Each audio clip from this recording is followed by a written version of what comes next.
එක බොහෝ විට මේ මාසේ 23 24 තමයි සිදුවෙන්නේ. ඔයගොල්ලෝගේ මේ මූල්‍ය ආයතන කළමනා කරන ගිය මාසේ රිවිෂන් එකේ පේපර් එක මම දැන් ට්‍රාන්ස්ලේට් කරන් යනවා. එතකොට උත්තරත් එක්ක ලැබෙන්න. හරි. අපි දැන් බලමු මොකද්ද පළමු 2021 ප්‍රශ්න පත්‍රය අපි කළේ නෑ නේද? 2021 ප්‍රශ්න පත්‍රය අපි බලමු 2021 ප්‍රශ්න පත්‍රය right 2000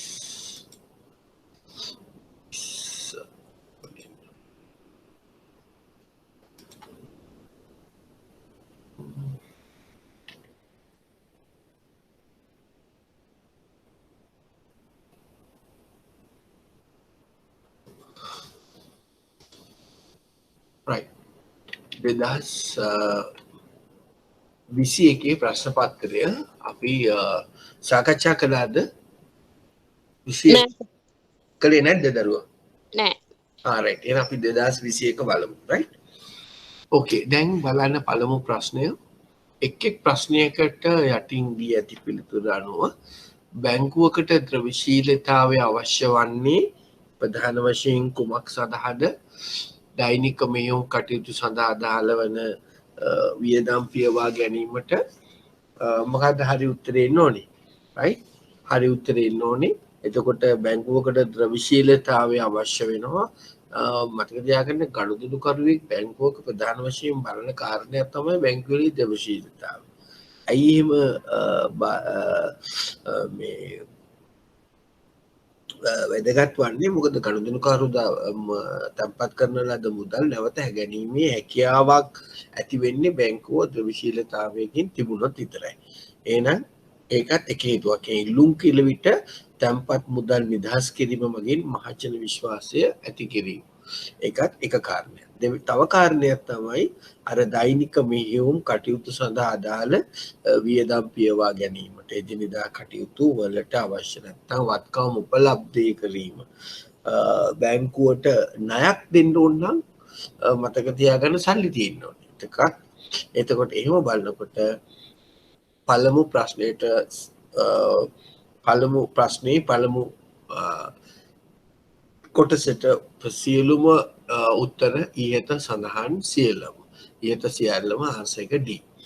right. එතකොට තැන්පතු රක්ෂණ ක්‍රමයක් පැවතීම නිසා අපි සාකච්ඡා කළා ගිය සුමානේ තැන්පතු රක්ෂණ ක්‍රමයකට දැන් නව වශයෙන් ගෙවනවා මිලියන 1.1 ලක්ෂ 11ක් මේ ළඟ පවතින තත්ත්වයට එක්ක වැඩි කරලා තියෙනවා 11ක්. එතකොට ප්‍රධාන වශයෙන් රක්ෂණ ක්‍රමයක තිබෙන ප්‍රධාන අවාසියක් තමයි අර සදාචාරාත්මක උවදුර මොරල් හැසාඩ් කියන එක. හරි සදාචාරාත්මක උවදුර. එතකොට අනිත් එක තමයි අර ණය ගිණුම් සඳහා අදාළ නොවීම. එතකොට බැංකු කල මේ තැන්පතු රක්ෂණයක් තිබීම නිසා ප්‍රධාන වශයෙන් බැංකු කළමනාකරුවන් තුළ ඇති තැන්පත් වල ආරක්ෂාව පිළිබඳ සැලකිලිමත් භාවයක් නොවීම වැඩි වෙනවා. ඇයි අවශ්‍යතාවයක් නැහැ. මොකද ගනුදෙනුකරුවන්ගේ තැන්පතු ගැන එච්චර සැකයක් මෙච්චර අවධානයක් යොමු කරන්නේ නැති වෙන එක හේතුවක් තමයි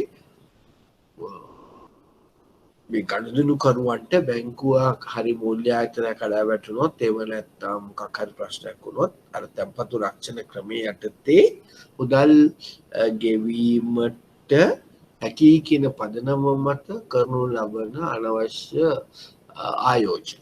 ඒක තමයි උත්තරේ වෙන්නේ දෙවෙනි එකට B බැංකු කළමනාකරුවන් තුළ තැන්පතු ආරක්ෂා පිළිබඳව සැලකිලිමත් නොවීම. එතකොට තුන්වෙනි එක වශයෙන් අපි ගත්තොත් ශේෂ පත්‍රයෙන් බාහිරව අවදානමට නිරාවරණය වන්නේ කුමන දේවල්ද අපි දන්නවා. ශේෂ පත්‍රයෙන් පිටත යන ඒවාට අපි සාකච්ඡා කළා.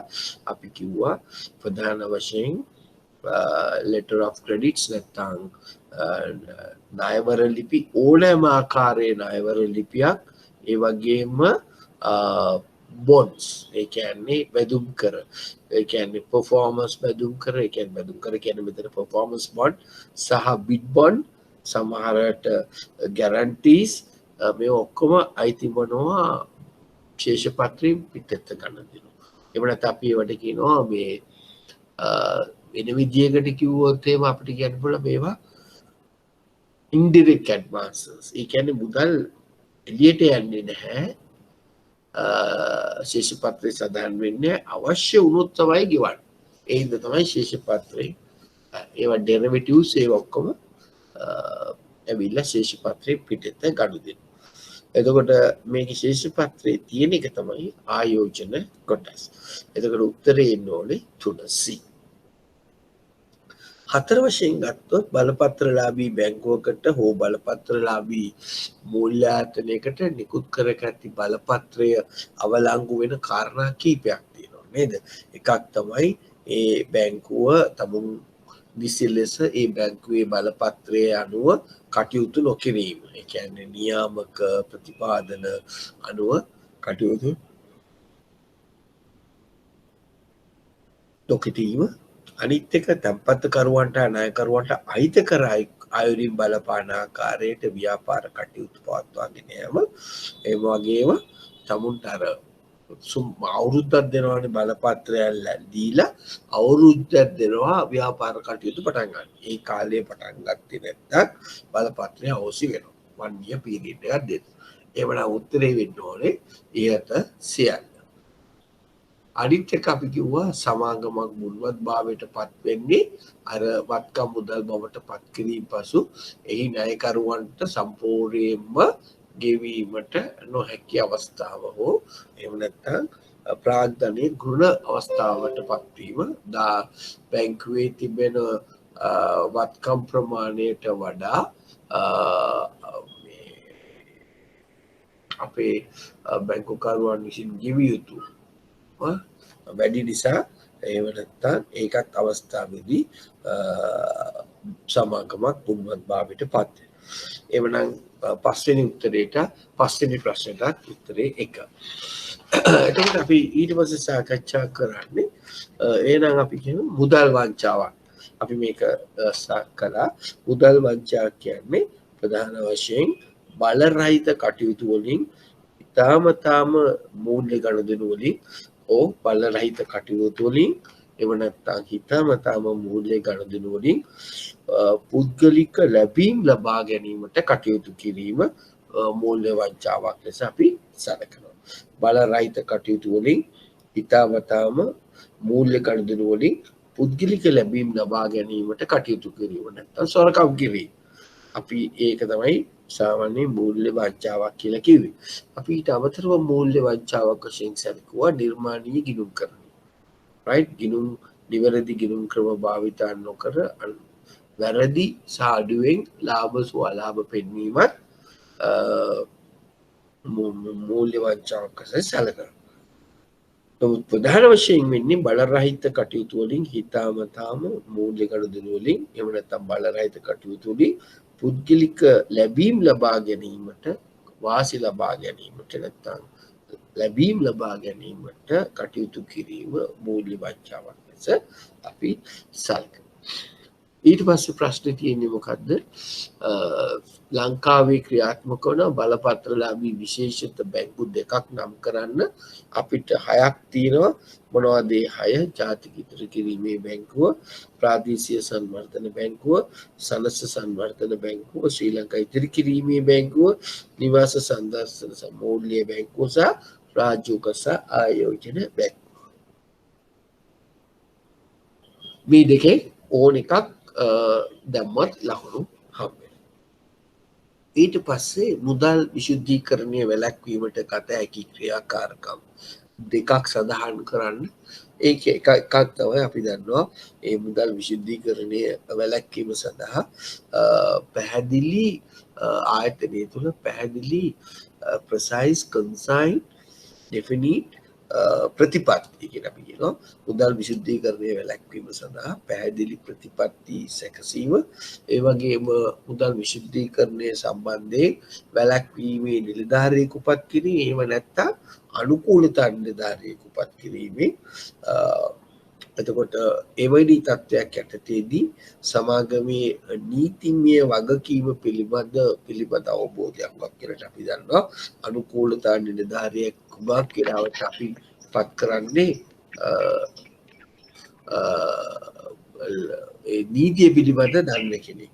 ඒ නිසා මුදල් විශුද්ධීකරණය වැළැක්වීම සඳහා ආයතනය තුළ පැහැදිලි ප්‍රතිපත්ති සකස් කිරීම, ඒ වගේම මුදල් විශුද්ධීකරණය වැළැක්වීමේ නිලධාරියෙකු හෝ අනුකූලතා නිලධාරියෙකු පත් කිරීම තුළින් සමාගමේ නීතිමය වගකීම පිළිබඳව ඇති අවබෝධය තුළ සැක කටයුතු ගනුදෙනු පිළිබඳව අදාළ ආයතන වෙත දැනුම් දීමක් සිදු කිරීමට වාතාවරණයක් ඇති කිරීම. අනිත් එක තමයි අර කස්ටමර් ඩියු ඩිලිජන්ස්. එහෙම නැත්නම් ගනුදෙනු කරු පිළිබඳව නිසි අවධානයෙන් සිටීමේ ක්‍රියාවලිය තුළින් නිවැරදිව ගනුදෙනු කරු හඳුනා ගැනීම. ගනුදෙනු කරු පිළිබඳව සම්පූර්ණ අවබෝධයක් ලබා ගන්න පුළුවන් හොඳට ගනුදෙනු කරු පිළිබඳව නිසි සුපරීක්ෂාවක් ඇති කරනවා. තව එකක් අපිට කතා කරන්න පුළුවන් අර සාමාන්‍ය නොවන අසාමාන්‍ය එහෙම නැත්නම් සැක කටයුතු ගනුදෙනු පිළිබඳව විමසිලිවත්ව සිටීම. ඒකත් අපිට බලා ගන්න පුළුවන් අර විශුද්ධකරණයට ඇති. අනිත් එක තමයි අර අපි දන්නවා third party transactions කියලා කියන්නේ ගනුදෙනුකරු සැබෑ අර්ථලාභියා beneficiaries ගනු පාර්ශයන් දෙකක ඒ ගනුදෙනුකාර සම්බන්ධතාවය පිළිබඳව අවබෝධයක් කාලීනව සහ කල්බැරුණට කවක් නෑ අවබෝධ කර ගැනීම. right? ඊළඟ කරුණ වශයෙන් අපිට ගන්න පුළුවන් මුදල් විශුද්ධීකරණය සම්බන්ධයෙන් ඒ අදාළ අංශ ඒ අදාළ යුනිට් එකට ප්‍රමාණවත් සාසුදුසු පුහුණු ලබා දීම මුදල් විශුද්ධීකරණය සම්බන්ධ. ඒ විතරක් නෙමෙයි තවත් වලක් කරන්න පුළුවන් තව ක්‍රමයක් තමයි අර සේවක මණ්ඩලයට ඒ වෙනත්නම් පද්ධතියට පාලනය සඳහා ප්‍රමාණවත් සම්පත් ඒ මුදල් විශුද්ධීකරණ අංශයට ලබා දීමට අපිට කියන්න පුළුවන් මුදල් විශුද්ධීකරණය වැළැක්වීමට ගත හැකි ක්‍රියාකාරකම්. දැන් මම ක්‍රියාකාරකම් 6ක් විතර ඉදිරිපත් කළා. මේ 6න් ඕනෑම දෙකක් භාවිතා කරන්න පුළුවන්. right?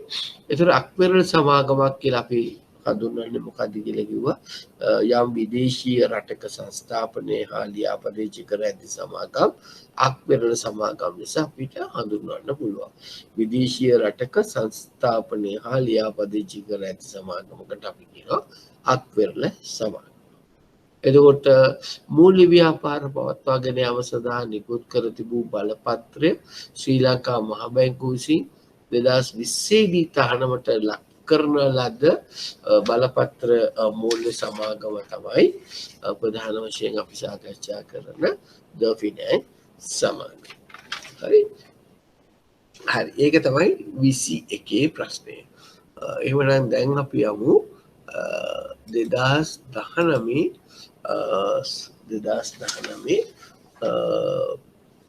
සැප්තැම්බර් 2019 සැප්තැම්බර් ඒක අපි කළේ නෑ නේද 2019 සැප්තැම්බර් right 2019 සැප්තැම්බර් ප්‍රශ්න පත්‍රය. හරි 2019 සැප්තැම්බර්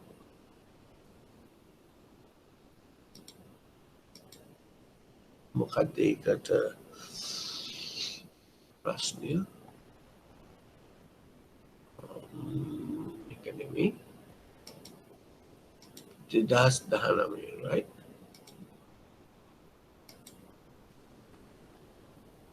academy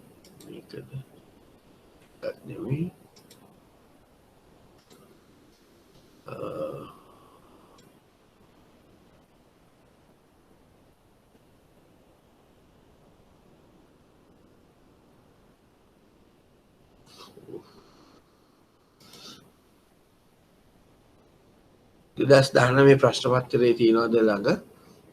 ඒක නැහැ නේ දාලා වෙනවා.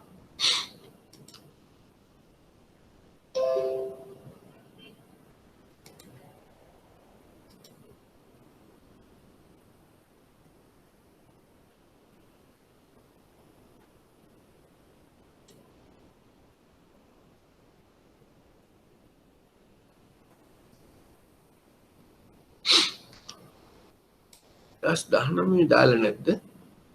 හරි ළඟ තියෙනවනේ 2019. කමක් නෑ අපි සාකච්ඡා කරමු 2019 ප්‍රශ්න පත්‍රයේ පළමු ප්‍රශ්නය. තැන්පතු භාර ගන්නා මූල්‍ය ආයතනයක ශේෂපත්‍රය වන වගකීම් වලින් පිළිබිඹු වනුයේ මොකද්ද? ශේෂපත්‍රයේ වගකීම් වලින් පිළිබුවන්නේ මූල්‍ය ආයතනයක ප්‍රධාන වශයෙන් අරමුදල් මූලාශ්‍රය, right? අරමුදල් මූලාශ්‍රය තමයි අපිට පෙන්නුම් කරන්නේ, right? අරමුදල් නෑ 2019 right? අරමුදල් මූලාශ්‍රය. එතකොට දැන් බැංක් දෙවෙනි ප්‍රශ්නේ 2019 ඒ කියන්නේ මේ ජනවාරිට ඉස්සෙල්ලා තිබ්බ මොකද 2020 ප්‍රශ්නපත් විභාගෙ තිබුණ නැති නිසා. එතකොට ප්‍රාග්ධන ප්‍රමාණාත්මක අනුපාතය එහෙම නැත්නම් කැපිටල් ඇඩිකුවේෂන් රේෂියෝ මගින් බැංකු කරන අවදානම දැරිය යුත්තේ එහෙම නැත්නම් බැංකුවට ප්‍රාග්ධනය ලබා දිය යුත්තේ කවුරු විසින්ද? ණයකරුවන්, ණය හිමියන්, කොටස්කරුවන්, කළමනාකරුවන්. අපි සාමාන්‍යයෙන් අපි දන්නවා ප්‍රාග්ධනය ලබා දෙන්න ඕනේ කොටස්කරුවන්. එතකොට උත්තරේ C. සංවිධානයේ අනාගතයේදී සිටිය යුත්තේ කවර ස්ථානකද යන ප්‍රශ්නයට පිළිතුරු සම්පාදනය කෙරුණේ කුමක්ද? ආයතනයක් සිටිය යුතු දිශාව පෙන්눔 කරන්නේ දිශා නතිය පෙන්눔 කරන්නේ ප්‍රධාන වශයෙන් කුමන ස්ටේට්මන්ට් එකෙන්ද? ටැක්ම ප්‍රකාශයෙන්. එතකොට මේවර ප්‍රකාශයෙන් කරන්නේ මොකද්ද? ආයතනයේ තමන් කරන ලද කාර්ය purpose එක, right? එතකොට දැක්ම තමයි දිශානතිය පෙන්눔 කරන්නේ. එතකොට ඊළඟ ප්‍රශ්නේ අංක 4 නියාමන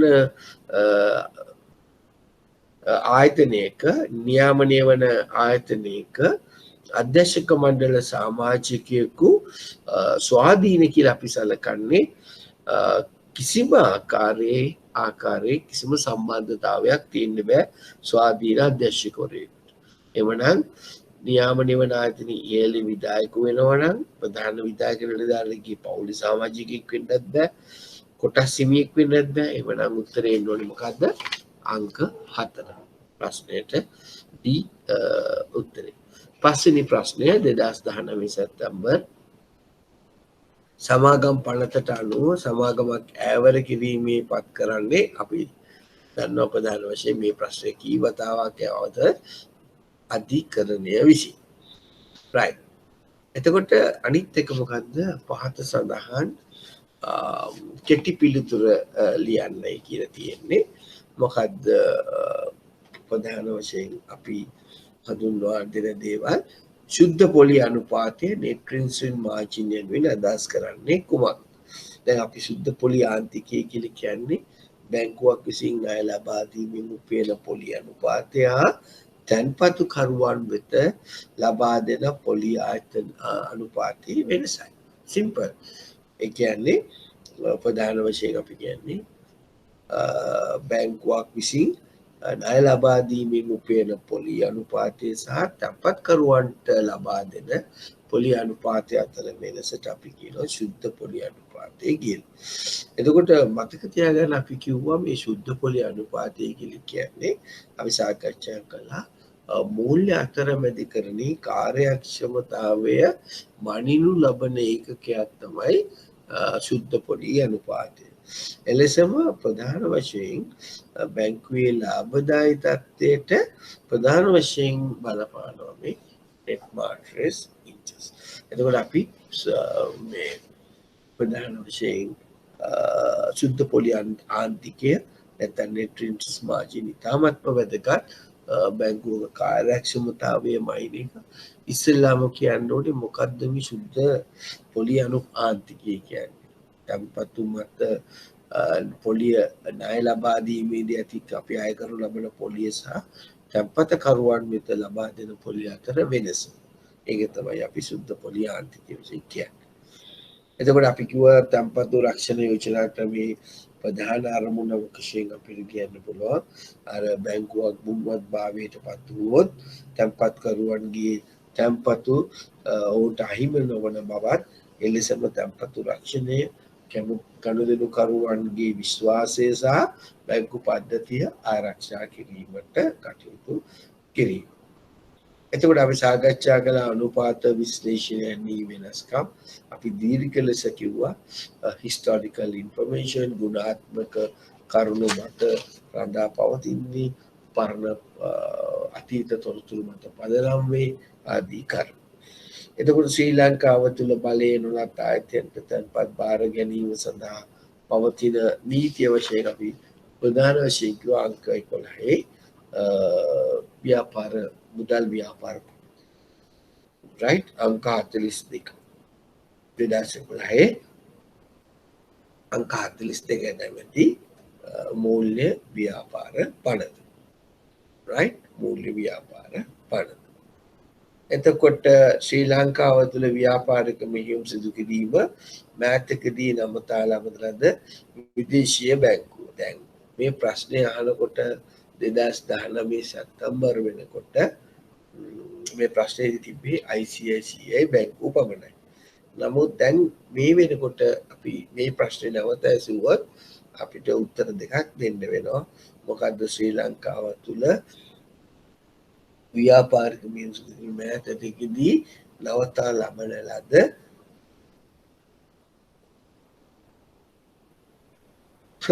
විදේශීය බැංකු දෙකක් තියෙනවා. ඒ දෙක තමයි ඇක්සිම් බැංකුව සහ ICICI බැංකුව. මේ දෙකේම ව්‍යාපාර කටයුතු ශ්‍රී ලංකාවේ නවත්තලා තියෙන්නේ මේ වෙන.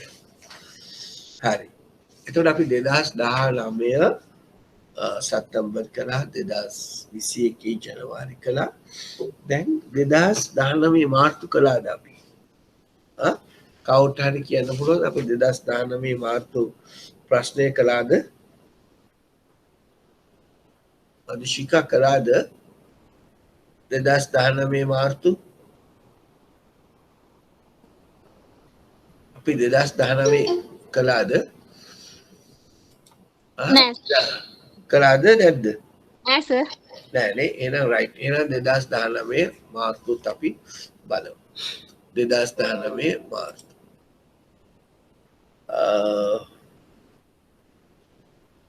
2019 මාර්තු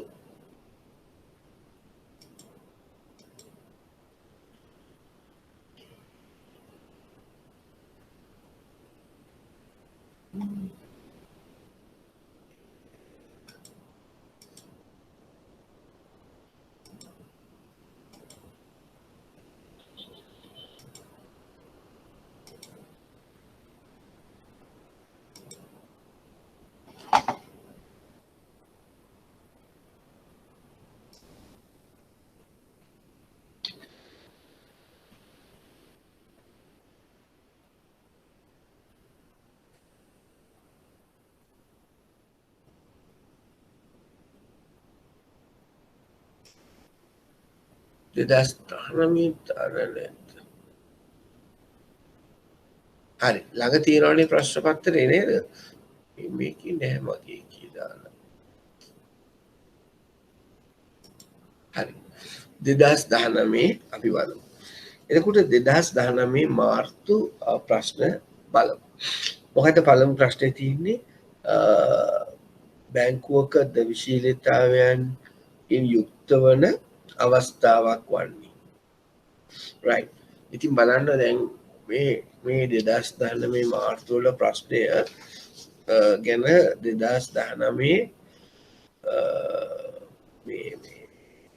අපි ප්‍රධාන වශයෙන් සාකච්ඡා කරනවා මේ 2020 දී ප්‍රශ්නේ කැලලක් ඇවිල්ලා තියෙනවා නේද? බැංකුවක ද්‍රව්‍යශීලීතාවයෙන් යුක්ත. දැන් ඔයගොල්ලන්ට මතකයිනේ අපි දැන් කලින් කළා 2021 ප්‍රශ්නේ කළාම බැංකුවකට ද්‍රව්‍යශීලීතාවය අවශ්‍ය වන්නේ. එතකොට මේකෙත් උත්තරයක් තියෙනවා.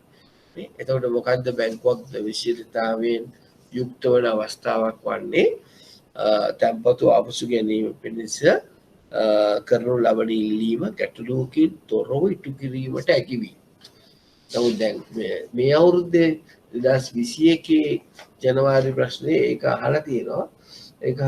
ඉල්ලුම් කළ විට තැන්පත් මුදල් නිදහස් කිරීම මගේ මහජන විශ්වාසය ආරක්ෂා කිරීම. right? ඒකම තමයි එකම තේරුම. right? ඒකට උත්තරේ මොකද්ද? 2019 මාර්තු වලට ඈ යන්නේ D. right. දෙවෙනි ප්‍රශ්නේ. මහ බැංකුවෙන් බැංකු කඩා වැටීම වළක්වා ගැනීමට මූලික වශයෙන් ක්‍රියාකාරී භූමිකාක නිරත වන්නේ කුමක් නිසාද? පැතිර යාමේ බලපෑම අවම කිරීමට. දැන් මේ මොකක්ද ඇතිවන අවදානම? අවම කිරීම, බලපෑම. පැතිර යාමේ බලපෑම අවම කිරීම. එතකොට අපි කියනවා අපි මොන අවදානමද ප්‍රධානට වශයෙන් කඩා වැටීමට නිසා බලපාන්නේ? කාටද කියන්න පුළුවන් මේ යන්නේ පැතිර යාමේ බලපෑම. ඒ කියන්නේ අර එකක් ගියාම තවත් ආයතනයකට මිනිස්සු ගිහිල්ලා නැවත වරක් ඒ ආයතන වලත් මුදල් ලබා ගැනීම නිසා සිදුවන බලපෑම. ඒක තමයි පැතිර යාම. මේකත් නිකන් කොවිඩ් වගේ තමයි. right? මොකක්ද අවදානම? මොන වගේ අවදානම? දැන් අපි දන්නවා නිර්වශීලතා අවදානම, මෙහෙයුම් අවදානම වගේ අපි මේ කඩා වැටීම මෙහෙම බැංක් පැතිර යාමේ බලපෑමට බලපාන අවදානම මොකක්ද? කාට හරි කියන්න පුළුවන්. මොකක්ද අවදානම? දැන් මේ කියන්නේ ඒ බලපෑම. නැත්නම් අපි කියනවා contingent effects කියලා නේද? එහෙම නැත්නම් පැතිර යාමේ බලපෑම. ඒක තමයි අවදානම. මේ අවදානම මොකද්ද? අපි කියනවා අවදානම. මොන වගේ අවදානමක්ද ඇති වෙන්නේ? අපි අවදානමට කියනවා සිස්ටමික් එහෙම නැත්නම් පද්ධති අවදානමක් කියලා. පද්ධති අවදානමක් නිසා තමයි මේ පැතිර යාමේ බලපෑම ඇති වෙන්නේ. right? ඒකත් මේ බලා ගන්න මොකද මේක අනිත් පැත්තට අහන්නත් පුළුවන්. තුන්වෙනි ප්‍රශ්නය මූල්‍ය සෞපසන සේවා සම්පාදනයේලා විශේෂිත මූලායතනයක් වන්නේ අපි කිව්වා ආයෝජන බැංකුව. මේක කරුණු 2017 මේ ප්‍රශ්නව අහලා තිබ්බා ආයෝජන බැංකුව වල කාර්යභාරය. ඉතින් බලන්නකෝ මේ 2019 මාර්තු ප්‍රශ්නය 2021 අහලා තිබ්බා. දැන් බලන්න 2019 මාර්තු 4 වෙනි ප්‍රශ්නේ කියවන්න. ඒකට සමගාමීව කියවන්නේ 2021 ජනවාරි ප්‍රශ්නේ. ඔයගලන්ට පෙළී මේ ප්‍රශ්න දෙකම එකයි. පොඩි වෙනසක් කරලා තියෙනවා. බලන්න දැන් 2019 මාර්තු ප්‍රශ්නේ අහන්නේ තැන්පතු රක්ෂණ යෝජනා ක්‍රමයක් පවත්වාගෙන යාමෙන් ලබන. එතකොට බලන්නකෝ 2021 විභාගී ජනවාරි විභාගයේ බලපුවම තැන්පතු රක්ෂණ ක්‍රමයක් පැවතීම නිසා බැංකු කළමනාකරුවන්ගේ සදාචාරාත්මක උපද්‍රවයන් අඩු කර ගැනීම පිණිස බලන්න ඒක බැංකු කළමනාකරුවන් තුළ සැලකිලිමත් නොවීම. බැංකු කළමනාකරුවන් සදාචාරාත්මක උපද්‍රවයන් වැඩි කර ගැනීම පිණිස පෙළඹේ. right? තැන්පතු වල ආරක්ෂාව පොඩ වෙනස් වෙනවා නොවීම. එතකොට මොකද්ද වැඩි කර ගැනීම? සදාචාරාත්මක උපද්‍රවයන් වැඩි කර ගැනීම. ඒ කියන්නේ මොකද සදාචාරාත්මක උපද්‍රවයක් කියන්නේ? බැංකුවල තියෙන ආරක්ෂා පිළිබඳව ක්‍රියාත්මක නොවීම. right? එවනම් මෙතන පිළිතුරු තියෙන කුඩා බැංකුවල කළමනාකරුවන්ගේ සදාචාරාත්මක උපද්‍රව ඉහළ නැන්. මතක තියාගන්න බැංකුව කුඩා හෝ විශාල වුණත් සදාචාරාත්මක මුදල එකයි. මතක තියාගන්න බැංකුවේ විශාල පොඩි කියලා නෑ. කඩා වැටීම නම් කඩා වැටෙනවා. right? එතකොට දැන් අපි සමහර දැන්වලට කියනවා too big to fail කියලා. ඒක වෙනම කතාවක්. සදාචාරාත්මක මුදල නිසා ඇතිවෙන දේ අනුව මෙතන උත්තරේ ඉන්නේ ආමයි බැංකු කළමනාකරුවන් සදාචාරාත්මක උපද්‍රවයන් වැඩි කර ගැනීම පිණිස පෙළඹෙනවා. ඒ කියන්නේ වැඩියෙන් අවධානයම ගන්න යනවා. ඒ කියන්නේ මේකෙත් තියෙන්නේ පිළිවෙත සැලකිලිමත් නොවීම වැඩි වේ. තැන්පතු වල ආරක්ෂා පිළිබඳ සැලකිලිමත් නොවීමට අපි කියනවා සදාචාරාත්මක උපද්‍රවය. තව විදිහකට කිව්වොත්. right? එතකොට සදාචාර දැන් විභාගයේදී අහන්න පුළුවන්. තව විදිහකට අහන්න පුළුවන්. තැන්පතු රක්ෂණ යෝජනා ක්‍රමේ සදාචාරාත්මක උපද්‍රවයක් වෙනුවෙන් හඳුන්වන්නේ කුමක්? එතකොට කියන්න ඕනේ. මේ පැත්ත. තැන්පතු වල ආරක්ෂා පිළිබඳව සැලකිලිමත් නොවීම. ඒක තමයි සදාචාරාත්මක උවදුර කියලා කියන්නේ. හරි? රයිට්. උත්තරේ එතකොට 4ට ආවා. පස්වෙනි ප්‍රශ්නෙට අපි මේකත් පරණ විභාග එකක් මින් කවරක් මූලික ප්‍රාග්ධනයේ කෝ කැපිටල් අංගයක් නොවන්නේද? මොකක්ද වෙන්න ඕනේ? අනුමත ප්‍රත්‍යාගරණ සංචිතය. ඒක ඇවිල්ලා පළමු ප්‍රාග්ධනයේ සංරචකයක් නෙමෙයි. ඒක ඇවිල්ලා අපි කිව්වා දෙවන පෙළේ සංරචකයක්. අනුමත ප්‍රාග්ධනන සංචිත. එතකොට මේ තුනම රඳවාගත් පියුම් ප්‍රකාශිත ප්‍රාග්ධනය සහ කොටස් අදිමිල මේ ඔක්කොම පළමු පෙළේ නැත්තම් කෝ කැපිටල් මූලික ප්‍රාග්ධනයේ අංගයක්. මේක නොවන්නේ අනුමත ප්‍රත්‍යාගරණ සංචිත. ඒ කියන්නේ අපි දැන් උදාහරණයක් වශයෙන් ගත්තොත් එහෙම මේ approved අනුමත ප්‍රත්‍යාගරණ සංචිත. දැන් එතනදී අපි සාකච්ඡා කළොත් ඔයගොල්ලෝ දන්නවා ප්‍රධාන වශයෙන් ඉඩම් වල වටිනකම හුඟක් වෙලාවට කාලයත් එක්ක වැඩි වෙනවා. දැන් මැෂින් එකක් නම් අපි ඩිප්‍රීෂিয়েට් කරනවා.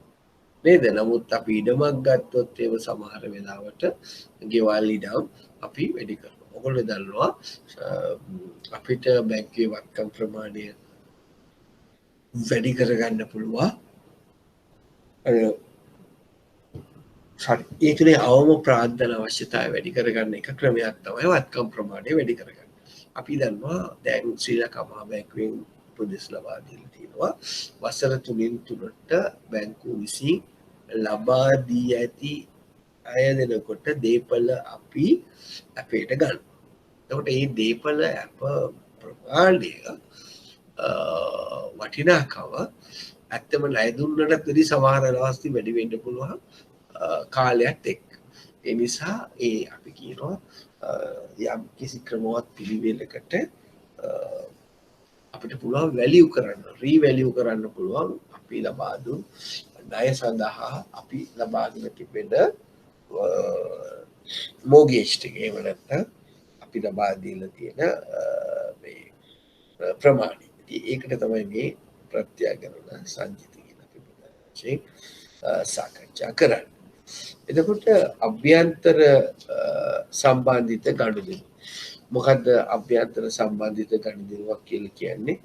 අපි ප්‍රධාන වශයෙන් අපි දන්නවා අභ්‍යන්තර ගනුදෙනුවක් කියලා කියන්නේ රහසිගත තොරතුරු වලට පිවිසීමට ඇති හැකියාව භාවිතා කරලා තමුන්ගේ පුද්ගලික යහපත සඳහා හෝ තුන්වෙනි පන්තියේ යහපත උදෙසා තමුන් වෙත ව්‍යාපාර කටයුතු කරනු ලබන දේවල්. අපි සම්බන්ධිත පාර්ශ්ව ගනුදෙනු කියලා කියනවා. එහෙම නැත්නම් අපි කියනවා අන්‍යංකාරයෙන් කරනු ලබන ගනුදෙනු. එක විදිහට කියනවා මතක තියාගන්න. මම ඔයගොල්ලන්ට හැමතිස්සෙම කියනවා ඉංග්‍රීසි වචනේ වැදගත්. දැන් උදාහරණයක් වශයෙන් මේ 2019 මාර්තු වල අහලා තියෙන ප්‍රශ්නයක් කෙටි ප්‍රශ්නයක් වශයෙන් අභ්‍යන්තර සම්බන්ධිත ගනුදෙනු.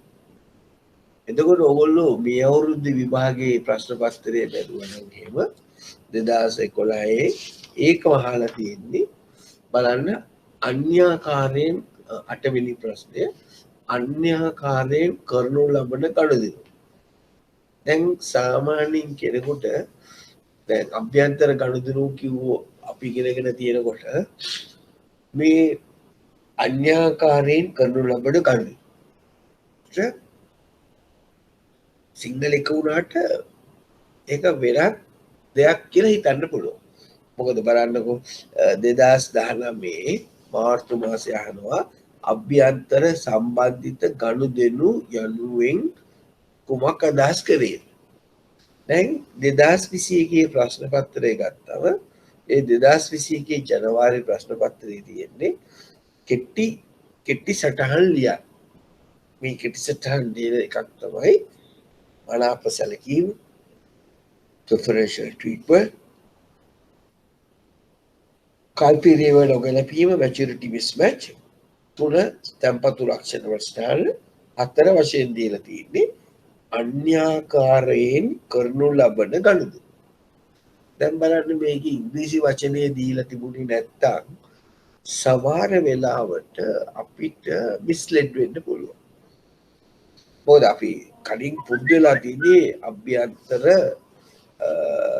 අභ්‍යන්තර සම්බන්ධිත ගනුදෙනු කියලා අහලා. ඒතර අන්‍යාකරණය කරනු ලබන ගනුදෙනු. ඒ නිසා හැමතිස්සෙම මේ වගේ දෙයකදී බලන්න ඉංග්‍රීසි තේරුම්. ඉංග්‍රීසියෙන් මොකද්ද කියන්නේ? ඉංග්‍රීසියෙන් තියෙනවා ඉන්සයිඩර් ඩීලින්. ඒක ඉන්සයිඩර් ඩීලින් දෙකේම එකයි. නමුත් ඒක සිංහලට ට්‍රාන්ස්ලේට් කරනකොට ඒ ට්‍රාන්ස්ලේට් විවිධ ආකාරයේ තොරතුරු භාවිතා කරන්න පුළුවන්. දැන් ට්‍රාන්ස්ලේට් කරන දේ උගක් යාට ට්‍රාන්ස්ලේටර් බැංකු සම්බන්ධයෙන් දන්නේ නැති කෙනෙක් නම් 1 to 1 ඩිරෙක්ට් ට්‍රාන්ස්ලේට් කරන්න. එතකොට ගැටලුවක් එනවා. ඒ නිසා තමයි ඒ වැළැක්වීම සඳහා තමයි අපි හැමතිස්සෙම කියන්නේ ඉංග්‍රීසි වචනයක් දෙන්න. ඒක අපි දන්නවා මේ කියන්නේ එකමයි කියන්නේ. එහෙනම් මොකද්ද ඉන්සයිඩර් ඩීලින් කියලා කියන්නේ? නැත්නම් අන්‍යාකරණයේ අභ්‍යන්තර ගනුදෙනු කියන්නේ රහසිගත තොරතුරු වලට පිවිසීමට ඇති හැකියාව භාවිතා කරලා යම් පුද්ගලයෙකුට පුළුවන් තවුන්ගේ රහසිගත තොරතුරු වලට පිවිසෙන්න.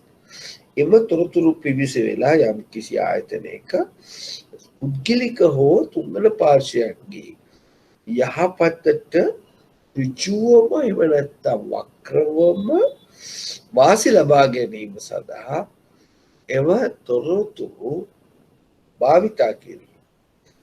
අපි කියනවා ඒක නීති විරෝධී පරිචයට අපි කියනවා අභ්‍යන්තර ගනුදෙනු. දැන් බොහෝ විට මේක සිදු වෙන්නේ අභ්‍යන්තර වෙළඳාම කියලා කියන්නේ සුළුකුම්පත් සම්බන්ධව මහජනයාට ලැබෙන්නේ නැති තොරතුරු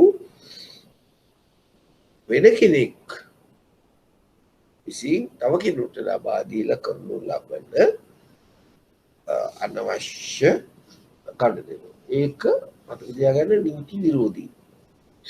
දැන් මම උදාහරණයක් වශයෙන් කිව්වොත් එහෙම X කියන සමාගම නැත්නම් අපි කියමු ජෝන් කීල් සමාගම තව මාසයකින් ෂෙයාර්ස් බෝනස් ෂෙයාර් එකක් දෙන්න හදනවා. තමුන්ගේ ගනුදෙනුකරුවන්ට උදාහරණයක් බෝනස් ෂෙයාර් එකක් ඉෂුව කරන්න සකස් කරලා තියෙනවා. ඒ කියන්නේ දැනටවත් තමුන්ට ගිණුම් එකක් තිබ්බොත් ඒකට බෝනස් 5ක් දෙනවා. තව 5ක් වැඩිපුර හම්බ වෙනවා. දැන් මේ තොරතුරු ආයතනයේ තුල සිටින නැත්නම් ජෝන් කීස් ආයතනයේ මේ සම්බන්ධයෙන් තොරතුරු දන්න පුද්ගලෙක් මොකද කරන්නේ? මේක තමුන්ගේ යාළුවෙකුට කියනවා. ඔව් ඇවිල්ලා ෂෙයා මාකට් එකේ ඔය ෂෙයා මාකට් එකේ මේ කොටස් මිලදී ගන්න පුද්ගලෙක්. දැන් උදාහරණ අපි ගමුකෝ. දැන් මම මේ උදාහරණයක් අපි හිතමු ධම්මික පෙරේරා මහත්මයා කියලා. එයා ඉතින් සෑහෙන ෂෙයාර්ස් ගන්න කෙනෙක්නේ.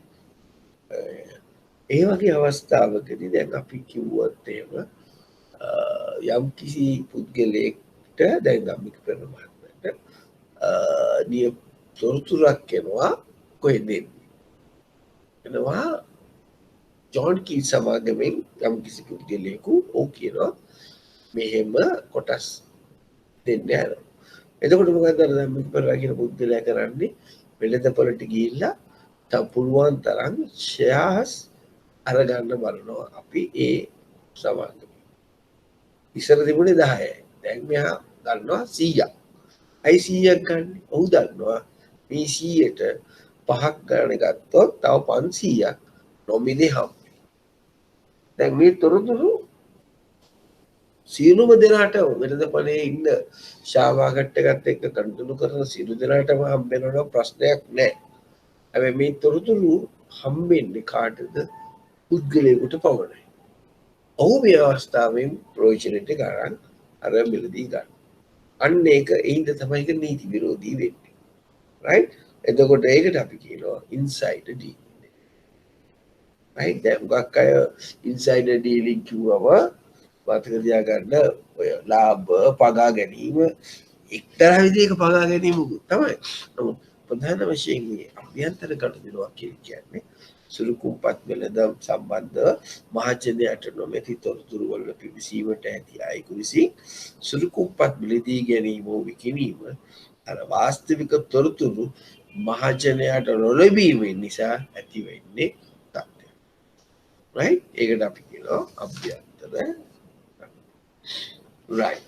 ඊට පස්සේ අපි සාකච්ඡා කරන්නේ අනුකූලතා අවදානම. අපි දන්නවා අනුකූලතා අවදානම කියලා කියන්නේ අර නීති රීති ක්‍රියා නියාමන උපදෙස් වලට අනුකූලව ක්‍රියා නොකිරීම නිසා මූල්‍ය නොවන අවදානම. අපි ඒකට කියනවා අපි අනුකූලතා අවදානම. නීති රීති නියාමන උපදෙස් වලට අනුකූල නොවන අනුකූලව ක්‍රියා නොකිරීම නිසා ඇතිවන මූල්‍ය හෝ මූල්‍ය නොවන අවදානමට අපි කියනවා අනුකූලතා අවදානම. එතකොට හතරවෙනි ප්‍රශ්නය ඒකාබද්ධ වීම සහ අත්පත් කර ගැනීම සඳහා සංවිධානයක් විසින් සලකා බලන සාධක දෙකක් ලැයිස්තුගත කරන්න. දැන් තව දෙයක් මට කොහොමද කියන්න තියෙනවා. ලැයිස්තුගත කරන්න කියලා කිව්වම මතක තියාගන්න ලිස්ට් කරන්න කියන්නේ. ඒකට ලැයිස්තුගත කරාම 1 2 වශයෙන් කියනවා මිසක් මේ තවත් ඒවා විස්තර කරන්න යන්න එපා. මොකද්ද මූල්‍ය ආයතනයේ සීමාවන් දෙකක් ඒකාබද්ධ සාත්පත් කර ගැනීම සඳහා සංවිධානයක් විසින් සලකා බලන ප්‍රධාන සාධක දෙකක් තමයි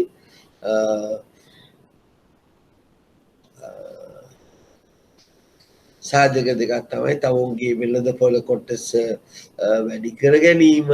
එතකොට සිරි සහශක්තිීන් වැඩි කර ගැනීම, නවීන තාක්ෂණය භාවිතා කිරීම ආදී කරුණු. අර ඊට කලින් තියෙනවා අර මූල්‍ය ප්‍රකාශනයන්ගේ සීමාවන් අපි ඒක කලින් සාකච්ඡා කළා. එතකොට අවසාන එක මෑතකදී ව්‍යාපාර කටයුතු පවත්වාගෙන යාම తాවකාලිකව අත්විඳුන ලද බලපත්‍රී මූල්‍ය සමාගම තමයි. එතකොට මතක තියාගන්න මේ ප්‍රශ්නේ අහනකොට 2019 මාර්තුව 19කොට මෑතකදී ව්‍යාපාර කටයුතු පවත්වාගෙන යාම తాවකාලිකව අත්විඳුන ලද බලපත්‍ර. එතකොට ද ෆිනන්ස්. එතකොට දැන් දකින්න තියෙන්නේ මේ අවුරුද්දේ මේ ප්‍රශ්නේම අහලා තිබ්බා. එතකොට උත්තරේ ද ෆිනන්ස්. right? මතක තියාගන්න අර ඉන්ෂුරන්ස් ඩිපොසිට් ඉන්ෂුරන්ස් දෙන්න අවුරුද්දක් ඇතුළතනේ දෙන්නේ. මාස 6ක් ඇතුළත. ඒ ආයතනය ඒ තීරණය ගත්තන් පස්සේ. එතකොට තැන්පතු රක්ෂණයෙන් හිමි මුදල් ලබා ගන්න නම් අවස්ථා දෙකක් එකක් තමයි අර ශ්‍රී ලංකා මහ බැංකුව මගින් අත්විඳවන්න ඕනේ తాවකාලික. එහෙම නැත්නම් සම්පූර්ණ ව්‍යාපාරික බලපත්‍රය අවශ්‍ය කරන්න. මේ දෙකෙන් ඕන එකට දෙනවා.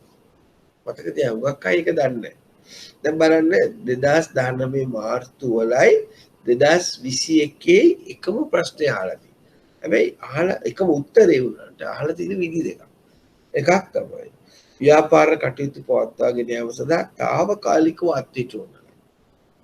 එතකොට දැන් ස්වර්ණ මහලුයි ETI ගත්තොත් මතක තියාගන්න තාම ව්‍යාපාර බලපත්‍රය අවශ්‍ය කරලා නැහැ. తాවකාලිකව අත්විඳින්න තියෙනවා. මතක තියාගන්න. right? తాවකාලිකව අත්විඳින්න තියෙනවා. ව්‍යාපාරයේ බලපත්‍රය අවශ්‍ය කරලා නැහැ. අර බලපත්‍රය අවශ්‍ය නොකරපු ඒවා ටිකක් අපි කිව්වා කලින්. TKS Finance, Standard Credits මූල්‍ය සමාගම. right? ඒ තහනම් කරලා තියෙනවා. ඒවා බලපත්‍රය අවශ්‍ය කරනවා. හැබැයි අනිත් ස්වර්ණ මහලුයි තාම ඒක ඒ බලපත්‍රය අවශ්‍ය කරන්න නම් නීතිමය තත්ත්වය ගිහිල්ලා ඒ නීති උපදෙස් ලබාගෙන තමයි ඒක කළ යුත්තේ. right? ඒකත් අමතක කරන්න එපා. ඒතකොට 2019ත් අපි පිළිතුර මේ අවස්ථාවේදී අපි සැපුවද ලැබුවා. රයිට්. එතකොට අපි දැන් අපි මම හිතන්නේ අපි සාකච්ඡා කරමින් සිටියේ අර දිගු ප්‍රශ්නයක් නේද?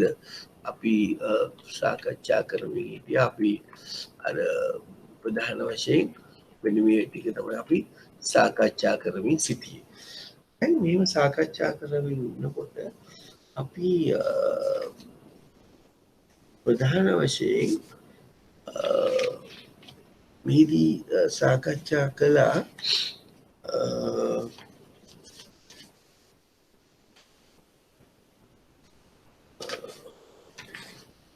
මේකෙන් කීයක් අපි කළාද කියලා මතකද ඔයගොල්ලන්ට?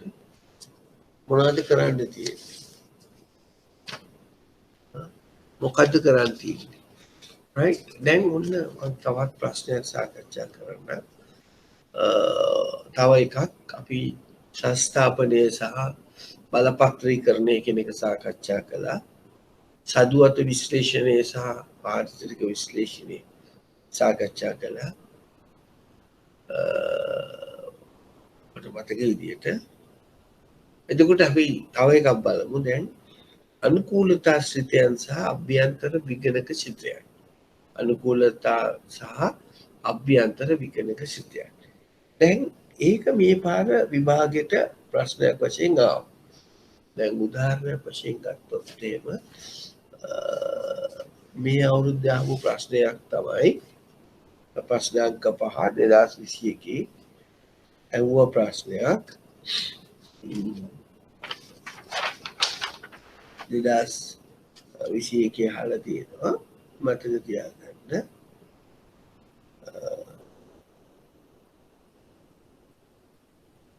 right හත්වෙනි ප්‍රශ්නේ මෙන්න මේකයි. ඔන්න හත්වෙනි ප්‍රශ්නේ මම කියවනවා 2021 හත්වෙනි ප්‍රශ්නේ. මොකක්ද හත්වෙනි ප්‍රශ්නය?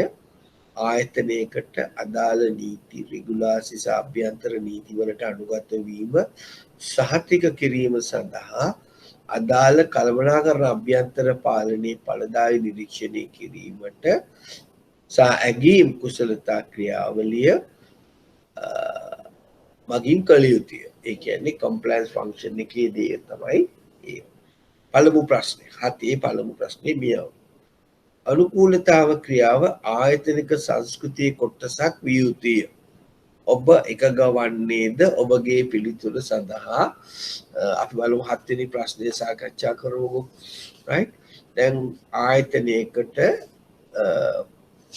ප්‍රශ්නය තමයි මොකද්ද එක්තරා මේ මුලින් කියලා තියෙන්නේ අනුකූලතා ක්‍රියාව එහෙම නැත්නම් අනුකූලතා ෆන්ක්ෂන් එකේ එක කාර්යයක් තමයි ඕනෑම මූල්‍ය සමාගමක් විසින් කළ යුතු දෙයක් තමයි ආයතනයේ නිවැරදි ලෙස නීත්‍යානුකූලව අදාළ පවතින නියාමන රෙගුලාසි රටේ නිගුලාසි අනුව ආයතනයේ කළමනාකරණය සිදු කිරීම. දැන් ප්‍රශ්නයක් අහනවා පළමු ප්‍රශ්නේ අනුකූලතාව ක්‍රියාව ආයතනික සංස්කෘතියෙහි කොටසක් විය යුතුය. ඔබ එකග වන්නේද? ඔබගේ උත්තරය නිශ්චිතව පැහැදිලි කරන්න. දැන් මම හැමතිස්සෙම අහුවා ඔබ එකග වෙනවද නැද්ද? ඔබ එකග වෙනවද නැද්ද කියන එක සඳහන් කරන්න. මතක තියාගන්න. ඔබ එකග වෙනවා කිව්වා ලකුණ. ඒක කියන්නේ අපරාධේ ලකුණක් ගන්න. ඒතර එකග වෙනවා කියලා ගත්තොත් ලකුණයි. දැන් ඊට පස්සේ අහනවා එකග වන්නේද?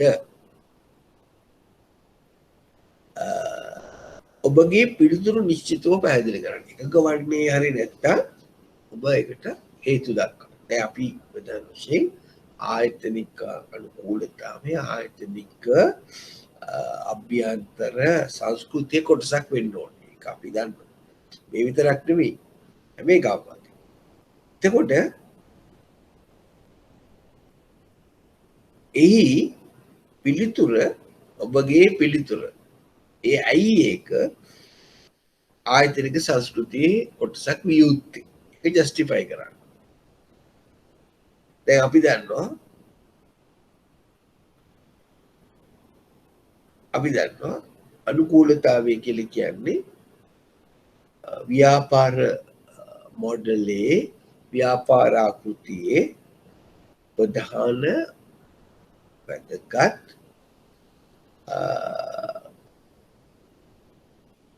සුත්‍යයක්. ඒක පළමුවෙන්. මොකද්ද? අපි දන්නවා ව්‍යාපාර ආකෘතිය එහෙම නැත්නම් බිස්නස් මොඩල් එක මේ කලම මේ අවදානම් සිතය ප්‍රධාන පාර්ට් එකක්. එහෙම නැත්නම් කොටසක්. right? අර හර බැංකු ව්‍යාපාර ආකෘතියක එක කොටසක් තමයි මතක තියාගන්න පාර්ට් එකක් තමයි ඒ බැංකුවේ තිබෙන අනුකූලතා සිතය අනුකූලතා කාර්ය right මතක තියාගන්න දෙක වශයෙන් අපිට ගන්න පුළුවන්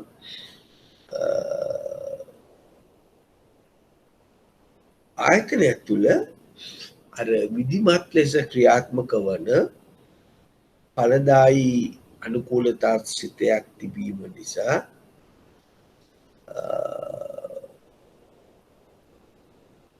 ප්‍රධාන වශයෙන් අර අවදානම් ෆ්‍රේම්වර්ක් එකට හුඟක් බලපානවා. ඒ කියන්නේ දැන් හොඳින් බලන නැත්නම් පොසිටිව් පොසිටිව් අනුකූලතා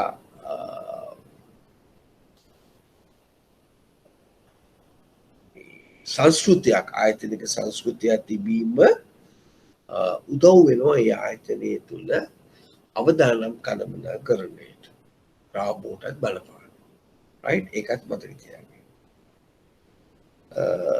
එතකොට අනුකූලතා කල්චර් එකක් ඇති කිරීම නිසා ආයතනයේ කල්චර් එකක් ඇති කළාම උදව් වෙනවා අනුකූලතාවයක් විසිලෙස පවත්වාගෙන යන්න. මොකද එහි කියනවා කවුද වගකිය යුතු පුද්ගලයෝ ඒ කාර්යයන් සඳහා. ඒ කල්චර් එකක තියෙන ලක්ෂණයක් තමයි ස්ට්‍රක්චර් එක ආයතනයේ. ඒ ආයතනයේ සැදීලා තියෙන ආකාරය කවුද වග කියන්නේ. පුද්ගලෙක් ඉන්නවා යම් කිසි වැරද්දක් වුණොත් ඒ සඳහා වග කියන්නේ. එතකොට කල්චර් එක ඇති කරලා තියෙන්නේ එහෙමයි. ආටක් කියන්නේ මම දන්නේ නැහැ මම දන්නේ.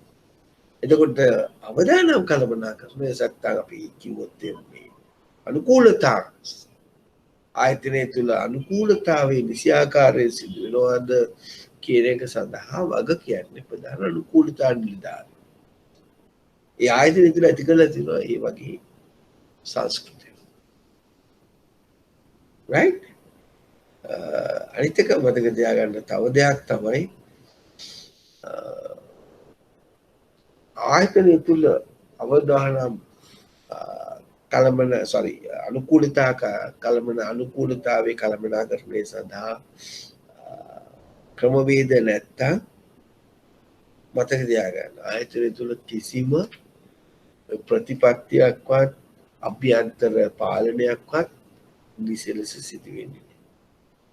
එවනම් මේ හැමදේම කරන්න නම් මේ ආයතනය තුළ මේ අනුකූලතාවය සඳහා ඇති කරන්න ඕනේ සංස්කෘතිය. හැමෝම මේ පිළිබඳව දන්නවා අනුකූලතාවය පිළිබඳව දන්නවා තමුන්ගේ කාර්යය තුළ අනුකූලතාවයට සම්බන්ධ කරන කාර්යයන් දන්නවා හැමෝම දන්නවා.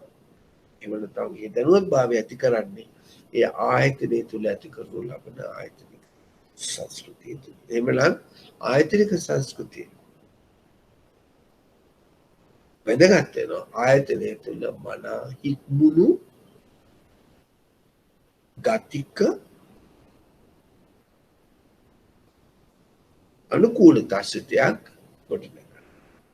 එතකොට ඒ කියන්නේ ආයතනයකට අදාළ නීති රීති රිගුලාසිය අභ්‍යන්තර නීති රීති වලට අනුකූලව කටයුතු කරන බව තමයි මේ අනුකූලතාවේ ෆන්ක්ෂන් එක අනුකූලතා ක්‍රියාවක වැදගත්.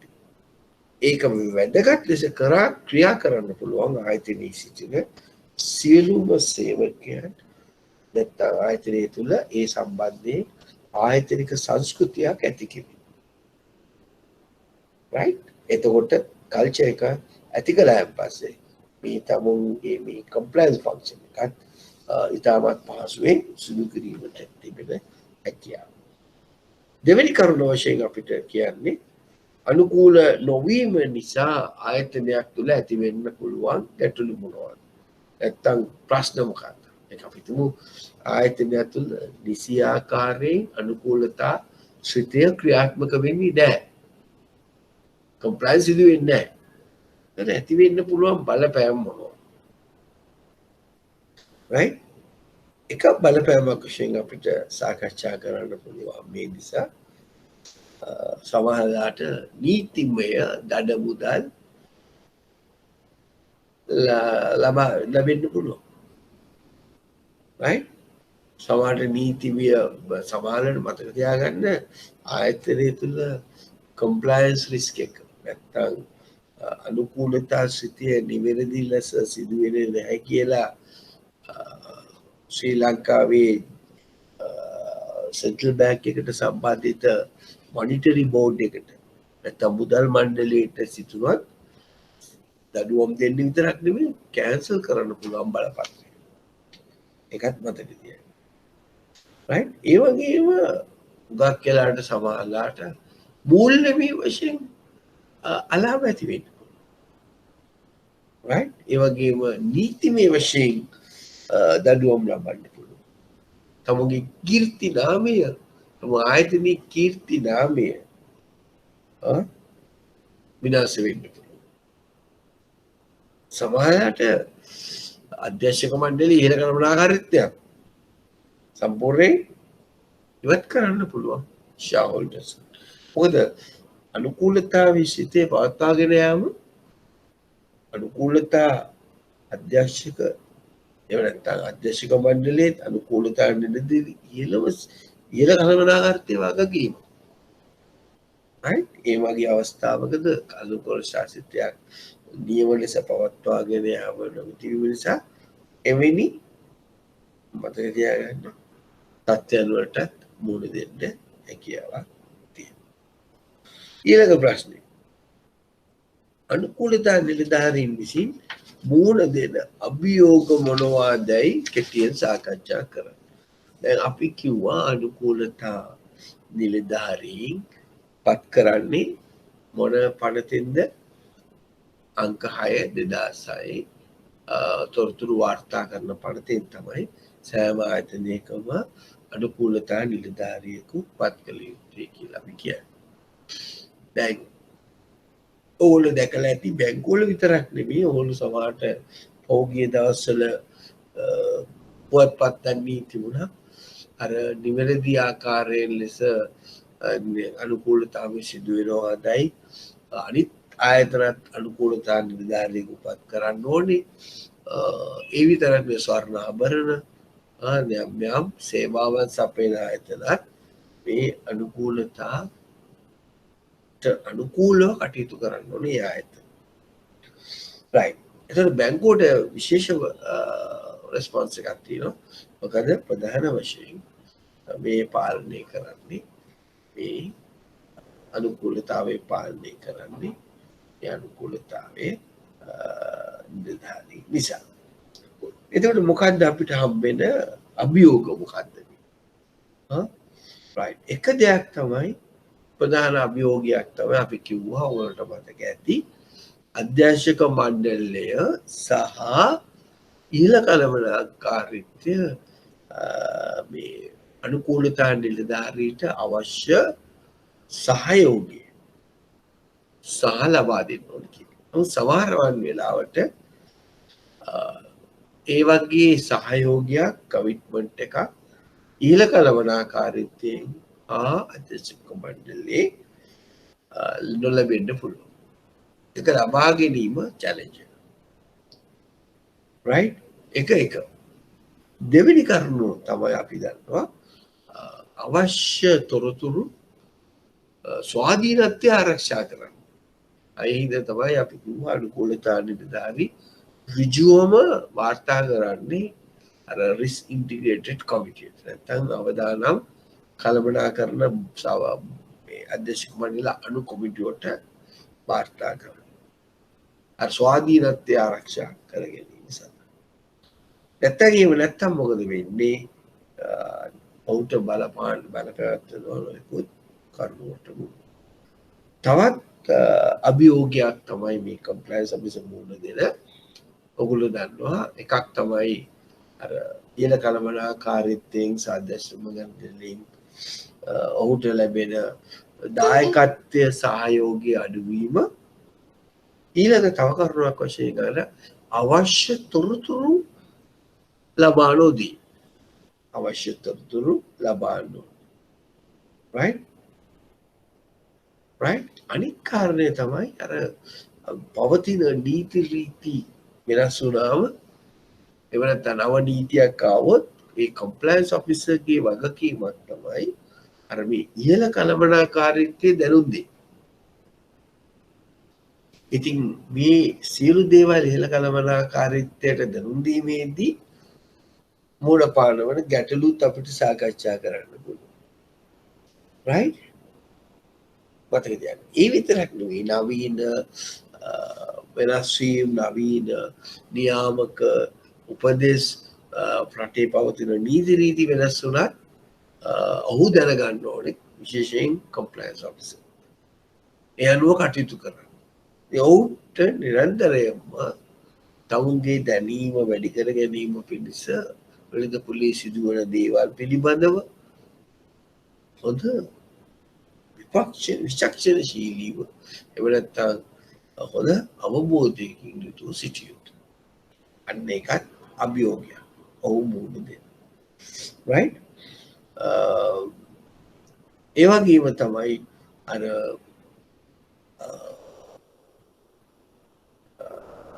අවදානම පිළිබඳව එහෙම නැත්නම් අනුකූලතා අවදානම පිළිබඳව හොඳ අවබෝධයක් තියෙන්න ඕනේ.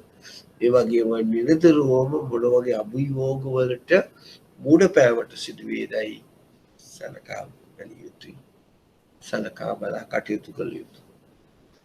හතරවෙනි ප්‍රශ්නය අනුකූලතාවය සම්බන්ධයෙන් මේ අවුරුද්දේ අහලා තියෙන එක තමයි දැන් මම සාකච්ඡාවට ගන්න හැදුවේ අනුකූලතා ශ්‍රිතය සහ අභ්‍යන්තර විගණක ශ්‍රිතය අතර ඇති සම්බන්ධතාවය නිශ්චිතව පැහැදිලි කරන්න.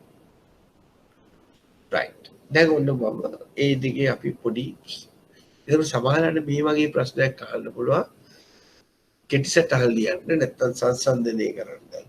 උදාහරණයක් වශයෙන් ගත්තොත් එහෙම මේ වගේ ප්‍රශ්න. පහසදාන් එක් යුගලයන් අතර ඇති වෙනස්කම් කෙටියෙන් පැහැදිලි කරන්න. දැන් ඒ වගේ ප්‍රශ්නයක් ඇහුවොත් අපි ලියන්න පුළුවන්. මොකද ප්‍රශ්න දෙක අනුකූලතා ශ්‍රිතයයි අභ්‍යන්තර විගණක ශ්‍රිතයයි. කාර්ය වෙනස මොකක්ද? අපි ගත්තොත් එහෙම අපි දන්නවා එදිනෙදා ව්‍යාපාර කටයුතු වලදී නියාමන ඒ කියන්නේ අපේ සෙන්ට්‍රල් බැංක් විසින් බැංකුවට ඕක වෙනත් ආයතනයක් වෙන්න පුළුවන්. අභ්‍යන්තර ඒ කියන්නේ ඉන්ටර්නල් නීති රීති රෙගුලාසි වල සහ ආචාර ධර්ම ethics රටේ නීති රීති වලට අනුව පවත්වාගෙන යාම තහවුරු කිරීම අනුකූලතා ශ්‍රිතයේ කාර්යය. කියන්නේ අපි ආයතනයේ අපි පවත්වාගෙන යන්නේ රටේ පවතින ආචාර ධර්ම නීති රීති වලට අනුකූලව. right ඒකත් එක්තරා විදියකට අනුකූල ශ්‍රාවිසිතයි. එතකොට ඒ කියන්නේ ආචාර්ය ධර්ම අනුකූලතාවයන්ම නීතිමය අනුකූලතාවයන් වලට ඒ තමුන්ගේ ආයතනය පවත්වාගෙන යාම තහවුරු කිරීම තමයි ඔහු කරන්නේ. කළමනාකරන ශ්‍රිතයෙන් කරන්නේ. එතකොට අභ්‍යන්තර විගණක ශ්‍රිතය මොකද්ද? අභ්‍යන්තර ශ්‍රිතේ කරන්නේ මේ ආයතනයේ අභ්‍යන්තර ක්‍රියාවලිය. දැන් උදාහරණයක් වශයෙන් ගත්තොත් එහෙම යහපාලනයේ අභ්‍යන්තර පාලනය එතකොට අවදානම් කළමනාකරණය මේ ආයතනය ඇතුළ සිදු කරන ප්‍රධානමී ක්‍රියාදාමයන් සඵලදායී ලෙස සිදුවෙනවාදැයි පිළිබඳව සහතිකය ලබා දීම. එහෙම නැත්නම් සොයා බැලීම තමයි මේ අභ්‍යන්තර විගණක සිතෙන් සිදු කරන්නේ. අනුකූලතා සිතෙන් කරන්නේ එදිනෙදා ව්‍යාපාර කටයුතු කරගෙන යනකොට ඒ ආයතනයක් නියමිත අභ්‍යන්තර නීති රීති රෙගුලාසි ආචාර ධර්මවලට අනුකූලව ආයතනය පවත්වාගෙන යනවාද යන්න සාහිත්‍ය ලබා දී. right? ඒ අභ්‍යන්තර විගණක සිතෙන් කරන්නේ ප්‍රධාන වශයෙන් ආයතනයේ ක්‍රියාදාමයට සම්බන්ධ වන සහතිකයක් ලබා දීම. දෙවෙනි ලක්ෂණ වශයෙන් ගන්න පුළුවන් අනුකූලතා සිතේදී දැන් අනුකූල සිතයක් කියන්නේ මතක තියාගන්න දෙවෙනි පෙළ ආරක්ෂක සංගඨනය. දෙවෙනි පෙළ ආරක්ෂක සංගඨනය. එතකොට අභ්‍යන්තර සහ විගණක කියලා කියන්නේ තුන්වෙනි පෙළ ආරක්ෂක සංගඨනය. අන්න තව වෙනස්කමක්. අනුකූලතා සිතේකයි අභ්‍යන්තර විගණක සිතේ. ඕකේ ඊළඟ එක තමයි අපි කියනවා දෙවෙනි පෙළ ආරක්ෂණ සංසිතිය තමයි අනුකූලතා සිතය. අභ්‍යන්තර විගණක සිතේ අපි කිව්වා වගේ තුන්වන ආරක්ෂක සංගඨනය. right. ප්‍රධාන වශයෙන් අනුකූලතා සිතේන අපි සිදු කරන්නේ තත්කාලීන ඒ කියන්නේ කරන්ට් සහ අනාගතය සම්බන්ධයෙන් කරුණු තමයි අපි මේ අනුකූලතා සිතෙන් කරන්නේ. නමුත් අභ්‍යන්තර විගණක කටයුතු අපි උගක් ගන්න බලන්නේ පසු සහ තත්කාලීන කටයුතු වලට තමයි. අපි ස්වාධීනත්වයේ ගත්තොත් අපි දන්නවා මේ අනුකූලතා සිතයත් එහෙම නැත්නම් අභ්‍යන්තර විගණක සිතයත් තමුන්ගේ කාර්ය සිදු කරන් යන්න ඕනේ ස්වාධීන ඉන්ඩිපෙන්ඩන්ට් තමයි ඔහුගේ කටයුතු. මොකද කර්මනාකාරය අත තියන්න නරකයි විගණක කටයුතු සහ අනුකූල උදව් කරන්න. එහෙම බලනකොට අභ්‍යන්තර විගණක තරම් අභ්‍යන්තර විගණක සම්පූර්ණ ස්වාධීන කටයුතු. නමුත් ඒට සාපේක්ෂව අනුකූලතා සිතයක් එතරම්ම ස්වාධීනව තමුන්ගේ කටයුතු සිදු කරනවා කියලා අපිට කියන්න අමාරුයි. right? ඒ විතරක් නෙමෙයි මතක තියාගන්න. අනුකූලතා අවශ්‍යතයන් අනුකූලතා රාමුවක් ඒ කියන්නේ ඇති නීති රීති වලට අනුකූලව කටයුතු කරන බව කාලීන විගණකයක් කරන්න ඕනේ කවුද? අභ්‍යන්තර විගණක සිතය. ඒ කියන්නේ අනුකූලතා සිතය විගණනය කිරීම අභ්‍යන්තර විගණක සිතේ කාර්යයක්. right? දැන් ඒ විතරක් බෑ. දැන් උදාහරණයක් ගත්තොත් එහෙම දැන් අභ්‍යන්තර විගණක සොයාගත්තොත් එහෙම ආයතනය තුල අදාළ ව්‍යාපාර කටයුතු විනයානුකූලව එහෙම නැත්නම් නීති රීති වලට අනුකූලව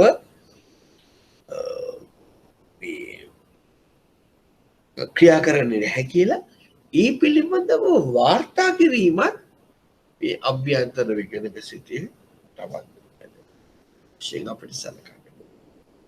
right? එතකොට ඒක අධ්‍යක්ෂක මණ්ඩලයට වාර්තා කරනවා. ඒ වගේ විතරක් නෙවෙයි තමුන්ට මෙම කටයුතු නිවැරදි කිරීම සඳහා ක්‍රමවත් සැලැස්මක් කාලයත් එක්ක අධ්‍යක්ෂක මණ්ඩලයට ඉදිරිපත් කරනවා. එතකොට ඔයගොල්ලෝ තියෙන අවතිස්ස වෙන ප්‍රශ්නයක් තමයි මේ කෙටිසටහන් වලදී අනුකූලතා සිතයයි අභ්‍යන්තර සිතයයි සංසන්දනය කරන්නේ. ඒත් අපි දැන් සාකච්ඡා කළා මොනවද ඒක සාකච්ඡා කරමු.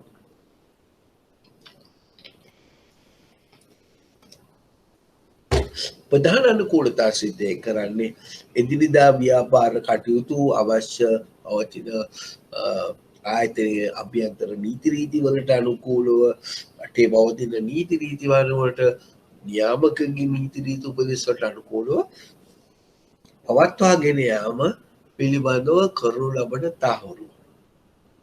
එතකොට අභ්‍යන්තර විගණක සිතයෙන් කරන්නේ මොකද්ද? ආයතනයේ අභ්‍යන්තර ක්‍රියාවලිය ක්‍රියාදාමයේ සම්බන්ධව සාතිකයක් ලබා දීම.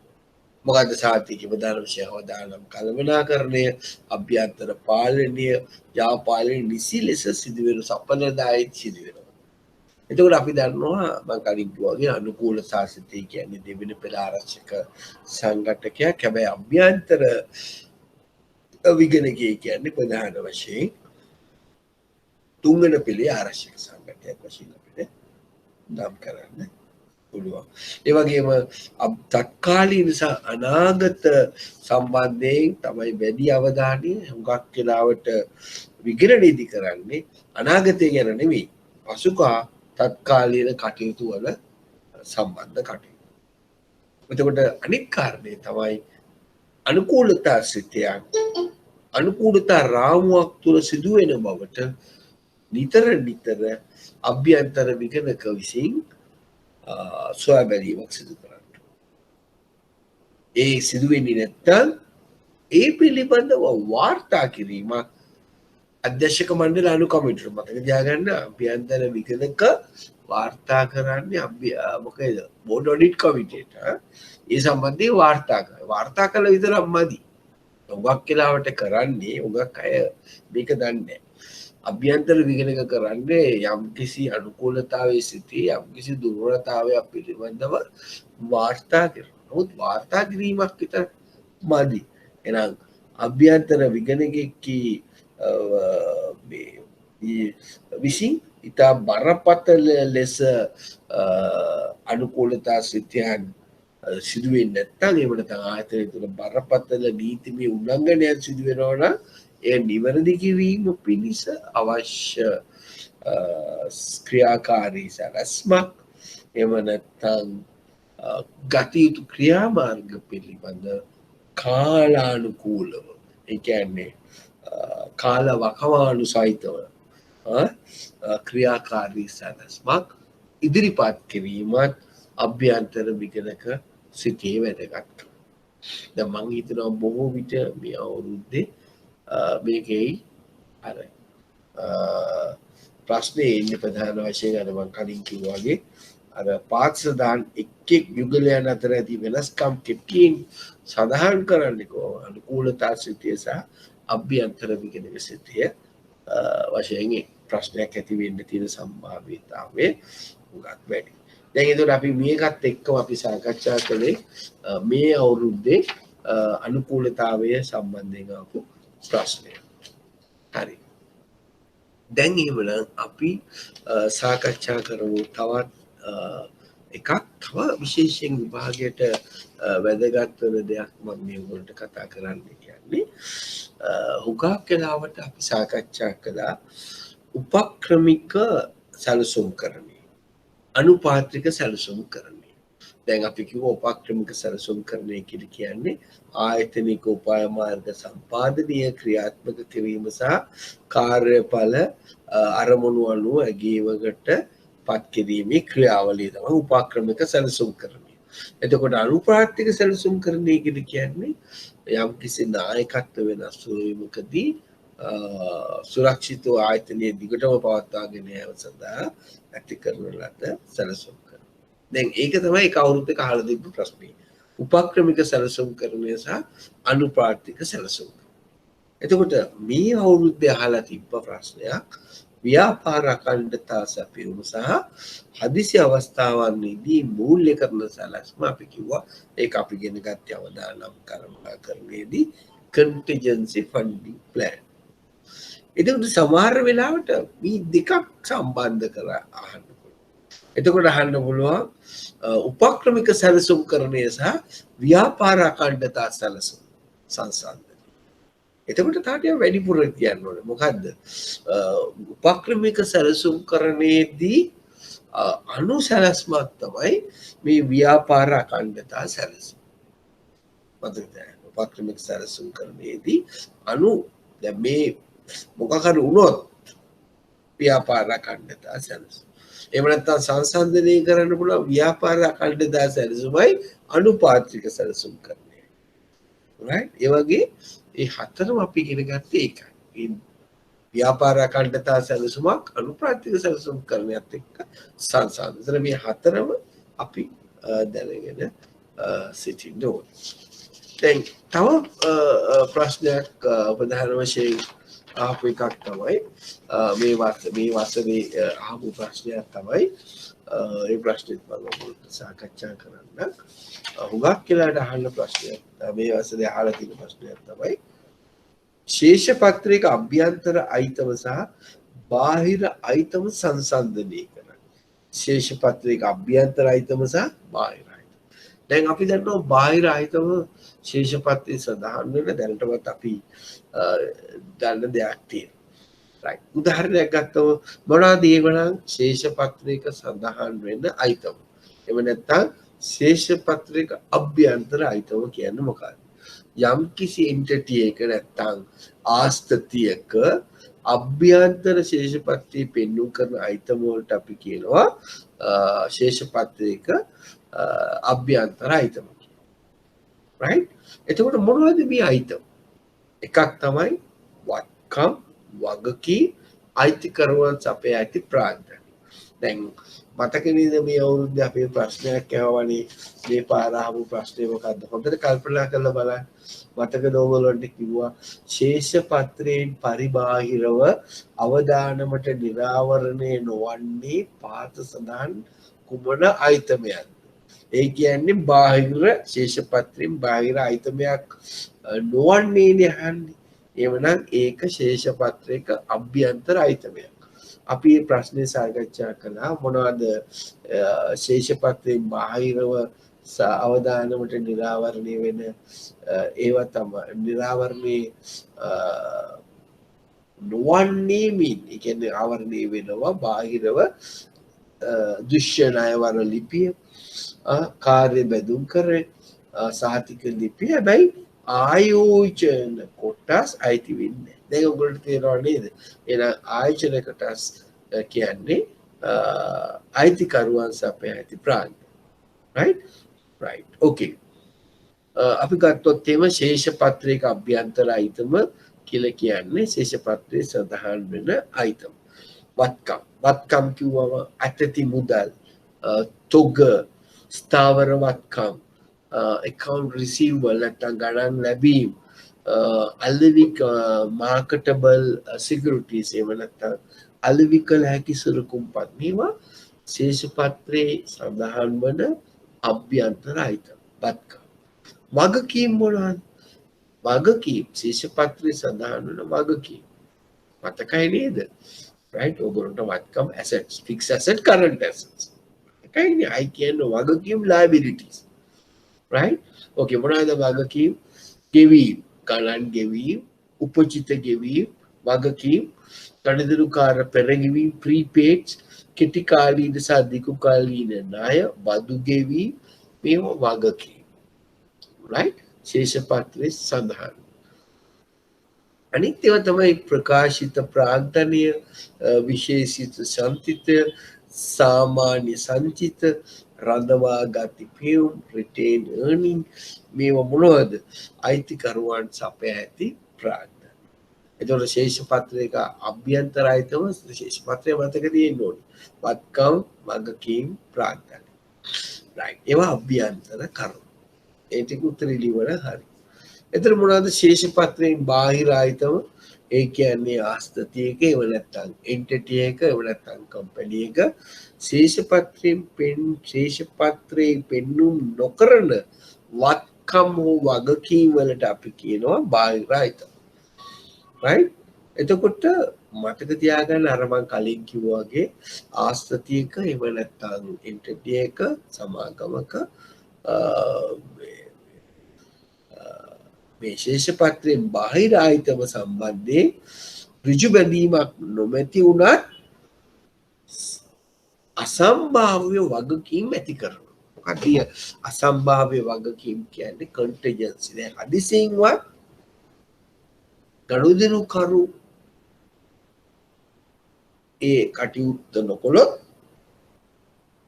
බැංකුවට ඒ දේ කරන්න වෙනවා. හැබැයි ශේෂ පත්‍රය සඳහන් වෙලා නැහැ ලයබිලිටි එක. එහෙනම් මූල්‍ය ආයතනික මූල්‍ය තත්ත්වයන් ඇගෙනකොට මතක තියාගන්න ආයෝජකයන් විසින් ශේෂ පත්‍රයේ බාහිර ආයතන කෙරෙහි විශේෂ අවධානමක් යොමු කරනවා. අපි ණය දෙනකොටත් එහෙමයි ආයෝජකයන්වත් එහෙමයි අපි බලන්න ඕනේ. සමහර වෙලාවට මූල්‍ය ප්‍රකාශනවල මේ ශීර්ෂ පත්‍රයේ බාහිර සඳහන් වෙන අයිතම් ශීර්ෂ පත්‍රයේ ඍජුව නැහැ. ඒවා හඳුනා ගැනීමට අපහසුයි.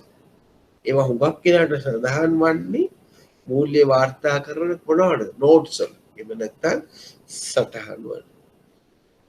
right? අන්න මතක තියාගන්න. එතකොට ශේෂ පත්‍රයක අභ්‍යන්තර අයිතම සහ ශේෂ පත්‍රයේ බාහිර අයිතම සංසන්දනය කරන්න කියලා දිනවා මේ පාඩම. එතකොට ශේෂ පත්‍රයක අභ්‍යන්තර අයිතම කියන්නේ වත්කම් වගකීම් අයිතිකරුවන් සපයා ඇති ප්‍රාණ. ශේෂ පත්‍රයේ බාහිර අයිතම කියන්නේ ආයතනයක නැත්නම් අස්තතියක ශේෂ පත්‍රයේ පෙන්වු නොකරන වත්කම් සහ වගකීම්. right? ඒක මතක තියාගන්න. උදාහරණයක් වශයෙන් අර මම කිව්වා වගේ ගන්න පුළුවන් මෙතනදී අර ණයවර ලිපි බැඳුම් කර එහෙම නැත්නම් කාර්ය බැඳුම් කර performance bond සහ සමානලාට guarantee letter සාතික right? ඒ ශේෂ පත්‍රයේ බාහිරයි. තේරුණාද මේ අහපු ප්‍රශ්නයක් වශයෙන් සමාන අසමාන ප්‍රශ්නයක් වශයෙන් අපිට සලකන්න පුළුවන්. හරි. දැන් අපේ කාලයක් යන නිසා 2:28. එතකොට දැන් මම තුන ප්‍රශ්නයක් අපි සාකච්ඡා කළොත් අපි බලමු.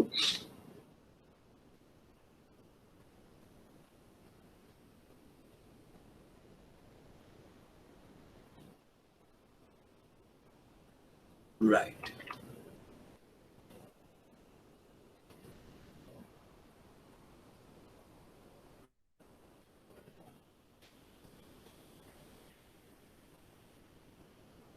මේ ප්‍රශ්නේ අපි කරමු බලන්න.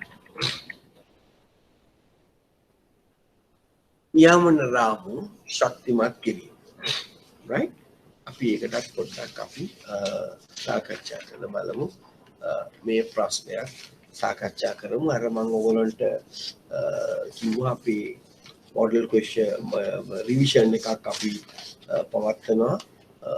ඒක අපි ප්‍රධාන වශයෙන් පවත්වන්නේ මැයි මාසේ දැනට මම දාලා තියෙන්නේ මැයි මාසේ 23 24 වගේ දවස් දෙකක් තමයි අපි මේ සඳහා අපි අනියුක්ත කරලා තියෙන්නේ මම දීලා තියෙන්නේ. එතකොටත් අපි මොඩල් පේපර් එකක් සාකච්ඡා කරනවා. ඒ සම්බන්ධයෙන් වෙබ් එකේ ඔයගොල්ලෝ ඉන්න. එතකොට ප්‍රධාන වශයෙන් ඒ සම්බන්ධයෙන් ඔයගොල්ලන්ට යම් කිසි අවබෝධයක් මේ සඳහා ගැනීමට හැකි වෙයි කියන එක මම හිතනවා විභාගයේදී right? okay. දැන් අපි බලමු තැන්පතු බාර ගන්නා නියාමන රාමුව ශක්තිමත් කිරීම. දැන් තැන්පතු බාර ගන්න ආයතනවල නියාමන රාමුව ශක්තිමත් කිරීමට ඇයි අපිට වැදගත්? ප්‍රධාන වශයෙන් වැදගත් එකක් කාරණාවක් තමයි සම්පූර්ණ මූල්‍ය ආයතන රඳා පවතින්නේ තමුන්ගේ ප්‍රධාන වශයෙන් ප්‍රාර්ථනය යොමු කරන්නේ ගනුදෙනුකරුවන්ගේ තැන්පතු. එවනම් අපිට අවශ්‍යයි ඒ ගනුදෙනුකරුවන්ගේ විශ්වාසය වැඩි දියුණු කර ගැනීම. එකක්. එතන ගනුදෙනුකරුවන්ගේ විශ්වාසය වැඩි දියුණු කර නොගතහොත් නැත්නම් ගනුදෙනුකරුවන් ඒ මූල්‍ය ආයතනයේ කෙරෙහි විශ්වාසය නොමැති වුණොත් මොකද වෙන්නේ? right? මූල්‍ය පද්ධතිය රටක ආර්ථිකයට වැදගත් වන මූල්‍ය පද්ධති ස්ථාවරත්වය ස්ථායීතාවය නැති වෙලා යනවා. එහෙම නැත්නම් එහෙමනම් තම්පතු කඩුතුරුකරුවන් ආරක්ෂා කරලා ඔවුන්ගේ විශ්වාසය වැඩි කිරීම තුළින් මූල්‍ය පද්ධතිය ආරක්ෂාවත් මූල්‍ය පද්ධතිය ස්ථායීතාවයක් රැක ගැනීමට අවශ්‍යයි. එහෙනම් අපිට ඒ සඳහා නියාමන රාමුවක් අවශ්‍යයි. අනිත් එක තමයි අර කඩුතුරුකරුවන්ගෙත් අපි තම්පතු ආරක්ෂා කර ගැනීම. අනිත් එක මූල්‍ය උපකරණ සහ ක්‍රමවේදයන් තිබෙන මේ සංකීර්ණ භාවය නිසා අපිට මේ නියාමන රාමුවක් අපිට අත්‍යවශ්‍ය. රයිට්. ඊට පස්සේ අපි යන්නේ දෙවෙනි ප්‍රශ්නයට. දේශීය පද්ධතිමය වැදගත්කමක් ලෙස නම් කර ඇති බැංකු අනිකුත් බැංකු වලින් වෙනස් වන්නේ කෙසේ? දැන් අපි සාකච්ඡා කළා දීර්ඝ ලෙස ලංකාවේ බැංකු සාමාන්‍ය වර්ග කරන්නේ තම්පතු සහ වත්කම් අනුව. කුඩා බැංකු, මධ්‍ය බැංකු සහ විශාල බැංකු. රයිට්? එක විදියක් ඒ වර්ගීකරණයක් වශයෙන් අපි කරනවා. එතකොට අපි දන්නවා ට්‍රිලියන් එකට දැන් සාමාන්‍ය වර්ගීකරණය කරනකොට බිලියන 200යි අඩු ඒවයි කුඩා බැංකු 200යි 500යි අතර මධ්‍ය බැංකු බිලියන 500ට වැඩි විශාල බැංකු. නමුත් දැන් ඒක වෙනස් කරන්න වෙයි. සමහර බැංකු මේ වෙනකොට තැන්පතු ප්‍රමාණය බිලියන 2 දක්වා. ඒ නිසා නමුත් නවීන ක්‍රමයට එහෙම නැත්නම් දැනට පවතින ක්‍රමයට විශාලත්වය බැංකුවල තිබෙන ව්‍යාපාර කටයුතු වල තිබෙන සංකීර්ණ බව, ඒ ව්‍යාපාර කටයුතු වල තියෙන අන්තර් සම්බන්ධතාවයන්, ඒ මූල්‍ය ආයතන වල යටිතල පාසුකම් ආදී කරුණු සැලකිල්ලට වාචනය කරගෙන ප්‍රධාන වශයෙන් මේ පද්ධතිය වැදගත්කමක් ලෙස ඇති බැංකු වර්ග කරලා තියෙනවා. right? දේශීය පද්ධතිමය වැදගත්කමක් ලෙස ඇති බැංකු සානිකුත්. ඒතර දේශීය වැදගත්කමක් ඇති බැංකු අපි වර්ගීකරණයේ වැදගත් වන්නේ අර අන්තර්ජාතික ප්‍රමුතීන් වලට අනුකූල වන ක්‍රමවේදයන් වලට අනුකූලව තමයි මේ ශ්‍රී ලංකා මහා බැංකුව මුදල් මණ්ඩලයේ අනුමැතිව ඇතිව දේශීය වශයෙන් වැදගත් වන බැංකු පද්ධතියක් දෙසැම්බර් මාස 2019 අප හඳුන්වලා දුන්නේ. දැන් ඒකට ඇයි ඒකට අවශ්‍ය වෙන්නේ? ප්‍රධාන වශයෙන් අපි දන්නවා ලංකාවේ තියෙන බැංකු වල වත්කම් ගත්තොත් එහෙම ට්‍රිලියන 14ක් විතර තියෙනවා. මේ ට්‍රිලියන 14න් 55කට වැඩි ප්‍රමාණයක් අධික ප්‍රමාණයක් ප්‍රධාන වශයෙන් මේ දේශීය වැදගත්කමක් ඇති බැංකු පද්ධතිය තමයි තියෙන්නේ. right?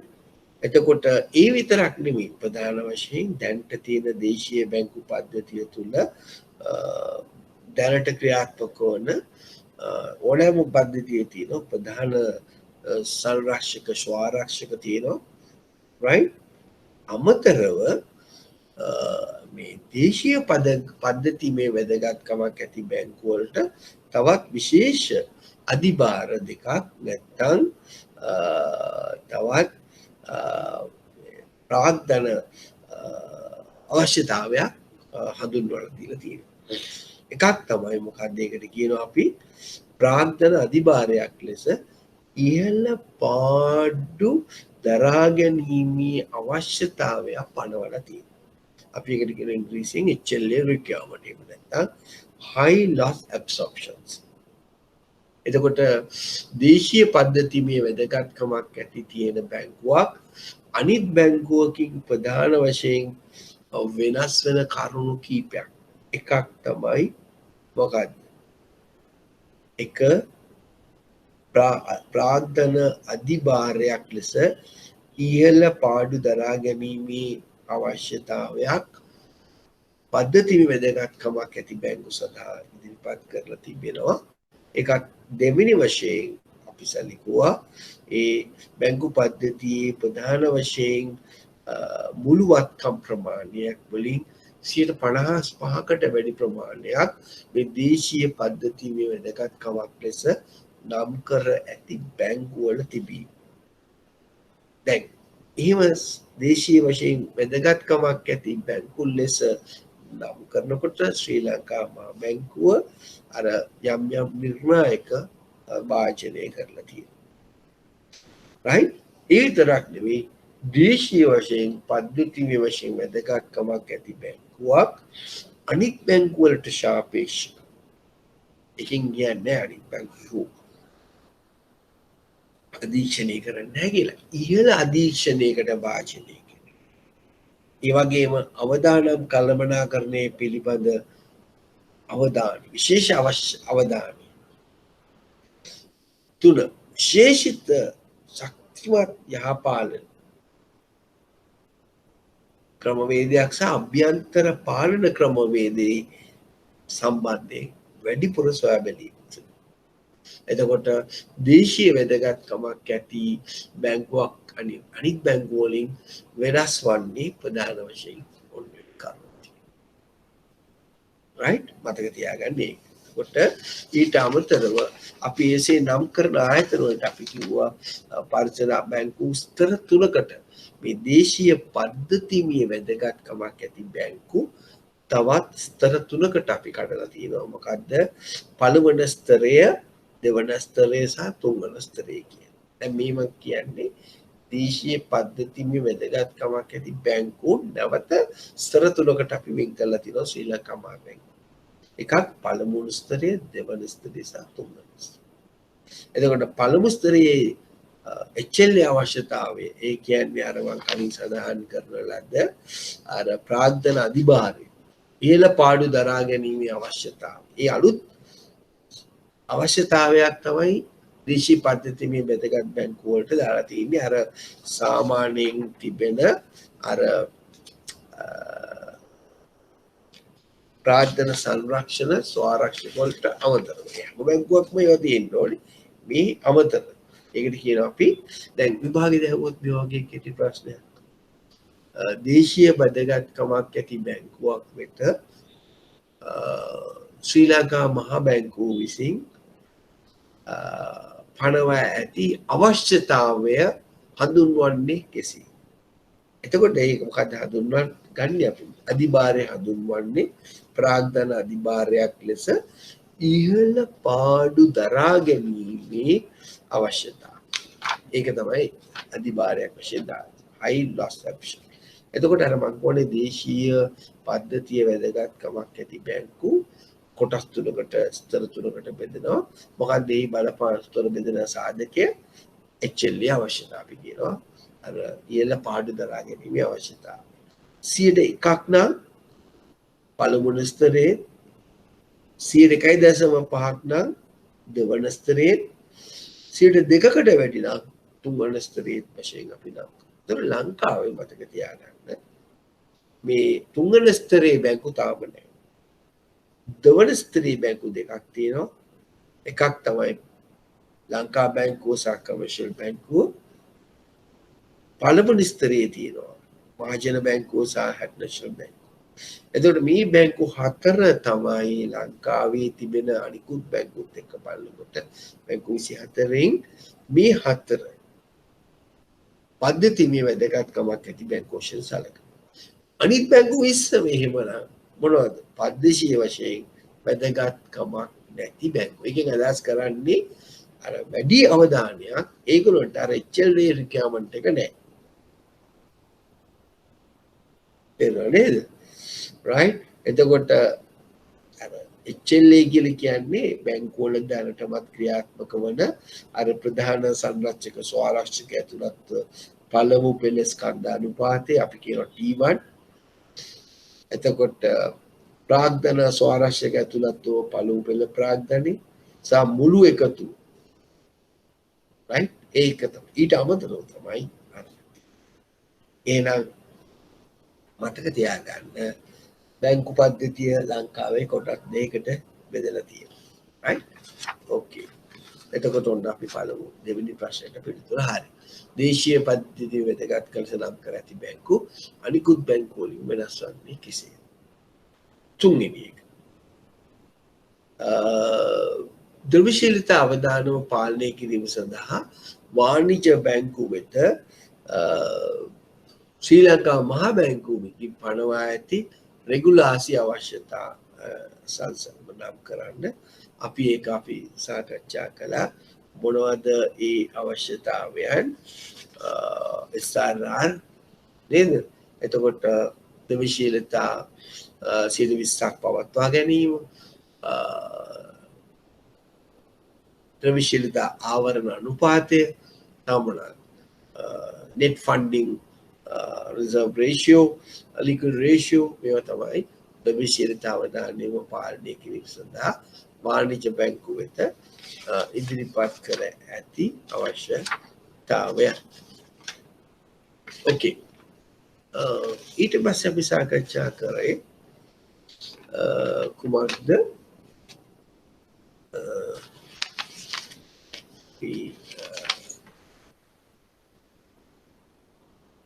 right. මේදී අපි සාකච්ඡා කළේ ද්‍රව්‍යශීලතා අවදානම right 3-4 මෑතකදී ශ්‍රී ලංකා මහ බැංකුව මගින් ස්ථාපිත කරන ලද නිරාකරණ සහ බලගැන්වීමේ දෙපාර්තමේන්තුව ඉහත කරුණු සඳහා දායකත්වය ලබා දෙන්නේ කෙසේද? දැන් අපි දන්නවා 2018 සිට ජනවාරි 1 වෙනිදා සිට නිරාකරණ සහ බලගැන්වීමේ දෙපාර්තමේන්තුව තැන්පත රක්ෂණ ඒකකයේ කටයුතු කිරීම, අර්බුදයන්ට මුහුණ දෙන මූල්‍ය ආයතනවල ගැටලු නිරාකරණය කිරීම, මූල්‍ය නිලධාරීන් විසින් අර බැංකු පණ ව්‍යාපාර මුදල් ව්‍යාපාර පනතේ ප්‍රතිපාදන අනුව කටයුතු කරනවාදැයි සොයා බැලීම, තහනම් යෝජනා ක්‍රම ක්‍රියාත්මක වනවාදැයි සොයා බැලීම, අනවසර මූල්‍ය තැන්පතු ලබා ගැනීම යනාදිය සම්බන්ධව විමර්ශන කටයුතු සිදු කිරීම තමයි අර ශ්‍රී ලංකා මහා බැංකුව අලුතෙන් ඉදිරිපත් කළ නඩු නිරාකරණ සහ බලගැන්වීමේ දෙපාර්තමේන්තුව විසින් කරන. right. ඊට පස්සේ අපි සාකච්ඡා කළා මෑතකදී අපි දන්නවා බැංකු ශේෂ්ත්‍රය තුළ ඩිජිටල් කරණය සිදුවීම නිසා බැංකු නියාමන පද්ධතියේ කාර්යභාරය තවත් වැඩි වෙලා තියෙනවා. දැන් අපි දන්නවා බැංකු නියෝජිතයන් පත් කරනවා. දැන් බැංකු කියලා තියෙනවා බැංකු නියෝජිතයන් පත් කිරීම සඳහා. ඒතර බැංකු නියාමනයේ විශේෂයෙන් ලබා දීලා තියෙනවා බැංකුවක් බැංකු නියෝජිතයන් පත් කිරීමේදී අනුගමනය කළ යුතු කරුණු. එතකොට බැංකු නියෝජිතයන් පත් කිරීමේදී සම්පූර්ණ වගකීම එන්නේ බැංකුව. බැංකුව අවශ්‍ය සොයා බැලීම්, අවශ්‍ය විගණන කටයුතු, අවශ්‍ය පසුබිම් මේ බැංකු නියෝජිතයන් ආශ්‍රයෙන් සිදු කරනවා. බැංකු නියෝජිතයෙක් මතක තියාගන්න අනුදැනුකරුවන් හැරස් කරන්න බෑ. right. රහස්‍යභාවය රකින්න ඕනේ මෙන්න මේ ආකාරයේ නීති කස්ටමර් චාර්ට් එක අනුව පද්ධතියට යටත්. එතන බැංකු ඩිජිටල් කරණයේදී අපි දන්නවා ප්‍රධාන වශයෙන් නව නීති විශේෂයෙන් payment and settlement act එකට ඉදිරිපත් කරලා තියෙනවා exchange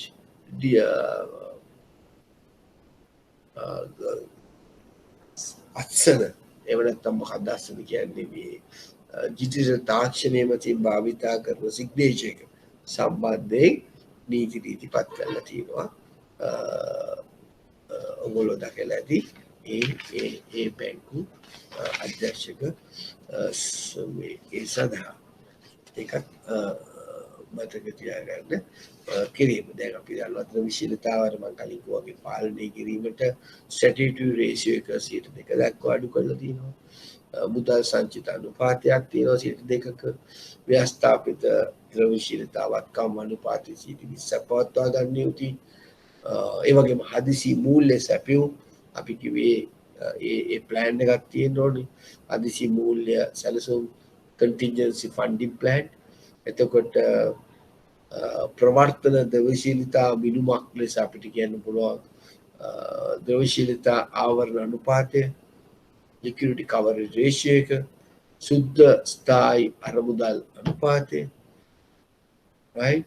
මතක තියාගන්න මේවා තමයි අර ද්‍රව්‍යශීලතාවය පාලනය කිරීමට ගත හැකි ක්‍රියාමාර්ග ලෙස නම් කරලා තියෙනවා. right. එතකොට outsourcing. දැන් අපි දන්නවා outsourcing. එතකොට තව දෙයක් තමයි අපි කියලා තියෙනවා අපි කියලා තියෙනවා කිසිම ආයතනයක් outsource කරන්න බෑ. හැම කාර්යයක්ම ශ්‍රී ලංකා මහා බැංකුව විසින් කියලා තියෙනවා කුමන කාර්යයන්ද outsource කරන්න පුළුවන්, කුමන කාර්යයන්ද outsource කරන්න බැරි කියන එක ඉතාමත්ම දීර්ඝ ලෙස සාකච්ඡා තියෙනවා. right? ඊට පස්සේ අපි බලමු තවත් වැදගත් කරුණ. පැහැදිලිදී ශ්‍රී ලංකා මහා බැංකුව විසින් අපි දන්නවා ලංකාවේ තිබෙන බැංකු ප්‍රමාණය වැඩි කියලා ඒ බැංකු ඒකාබද්ධ කිරීම එහෙම නැත්නම් කොන්සොලිඩේෂන් කිරීම අවධානය යොමු කරලා තියෙනවා. දැන් ඔන්න මේ අවුරුද්දේ විභාගයට එන්න පුළුවන් තවත් ප්‍රශ්න. right? ශ්‍රී ලංකා මහා බැංකුව විසින් බැංකු ප්‍රමාණය ඒකාබද්ධ කිරීම කෙරෙහි අවධානය යොමු කරලා තියෙනවා. දැන් මොකද්ද මූල්‍ය ආයතන ඒකාබද්ධ කිරීම වෙනුවෙන් හඳුන්වන්නේ කොමක්? මතක තියාගන්න වචනේ මතක තියාගන්න. consolidation. right? consolidation කියන්නේ කුඩා මූල්‍ය ආයතන හෝ බැංකු කීපයක්. කුඩා මූල්‍ය ආයතන හෝ බැංකු කීපයක් එකට ඒකාබද්ධ වී එක් විශාල ආයතනයක් ඇති කිරීමට තමයි අපි කියන්නේ consolidations කියන්නේ. නැත්නම් ඒකාබද්ධ කිරීම. right? මතක තියාගන්න ඉංග්‍රීසි වචනේ. නැත්නම් අපි කියනවා තව ඉංග්‍රීසි වචනයක් කියනවා සමූහගත වීම. සමූහගත වීම. එතකොට අද බැංකු ශාස්ත්‍රයේ ඉතා වැදගත් කටුසක් තමයි සමූහගත වීම. කුඩා මූල්‍ය ආයතන. දැන් උදාහරණයක් ගත්තොත් මෙහෙම. අපි තු මෙහෙම එක විදිහට එන්න පුළුවන්. බැංකු කීපයක් එකතු වෙන්න. එම නැත්තම් මූල්‍ය සමාගම් කීපයක් එකතු වෙනවා. එම නැත්තම් මූල්‍ය සමාගමක් බැංකුවත් එක්ක ආදී වශයෙන් මොන විදියට හරි කුඩා මූල්‍ය ආයතන හෝ බැංකු කිහිපයක් එකට ඒකාබද්ධ වී එක් විශාල ආයතනයක් ඇති කිරීමට අපි කියනවා consolidation. එහෙම නැත්තම් සමූහගත වීම කියලා කියනවා. right? දැන් මේ වැදගත්කම ඇයි නියාමකයන් මේ වගේ මූල්‍ය ආයතන ඒකාබද්ධ කිරීමට බලාපොරොත්තු වන්නේ? එකකින් කුමක් අරමුණු කරගන්නවා? එක දෙයක් තමයි අර කුඩා ආයතන මූණපාන ප්‍රාග්ධන සහ ද්‍රව්‍යශීලතා අර්බුද වලට පිළියමක් ලෙස. දැන් අපි දන්නවා ලංකාවේ එක බැංකුවක් ඇරනකොට එක බැංකුවක් තියෙනවා. ඒක අහන්නේවා වගේ මොකද්ද කියලා. එක බැංකුවක් හැරුණු විට යම් මූල්‍ය අර්බුද වලට අනිත් බැංකු නම් පාන මේ මූල්‍ය දෙන්නේ නැහැ. නමුත් විශේෂයෙන් මූල්‍ය සමාගම් කීපයක් හැරුණකොට විශාල ප්‍රමාණයක් යම් ප්‍රාග්ධන සහ ද්‍රව්‍යශීලතා අර්බුද වලට මුහුණ දෙනවා. දැන් මෙහෙම එකතු වුණාම මේ කුඩා ආයතන මුහුණ දෙන ප්‍රාග්ධන සහ ද්‍රව්‍යශීලතා අර්බුද වලට පිළියමක් වශයෙන් අපිට සලකන්න. දෙක තමයි අපි දන්නවා දෙකක් එකතු වුණාම හැමතිස්සම අපිට ලැබෙනවා සහජීවන වාසි සිනර්ජිස්ටික් ඉම්පැක්ට් අනික ඉන්නවට වඩා අනිත් කාරණේ තමයි ගනුදෙනුකරුවන්ගේ විශ්වාසය ගොඩ නැගීම තුලින් පද්ධති අවදානම අවම කිරීම සිස්ටමික් රිස්ක් එක අඩු වෙනවා අනිත් එක තමයි තව වැදගත්කමයි මේ සමූහගත වීම මූල්‍ය පද්ධතියේ තියෙන ස්ථායීතාව අනිත් තවත් වැදගත්කමක් තමයි අපි තරගකාරී ගතික මූල්‍ය පද්ධතියක් සහ මූල්‍ය ශිෂ්ටයක් රට තුළ ඇති කිරීම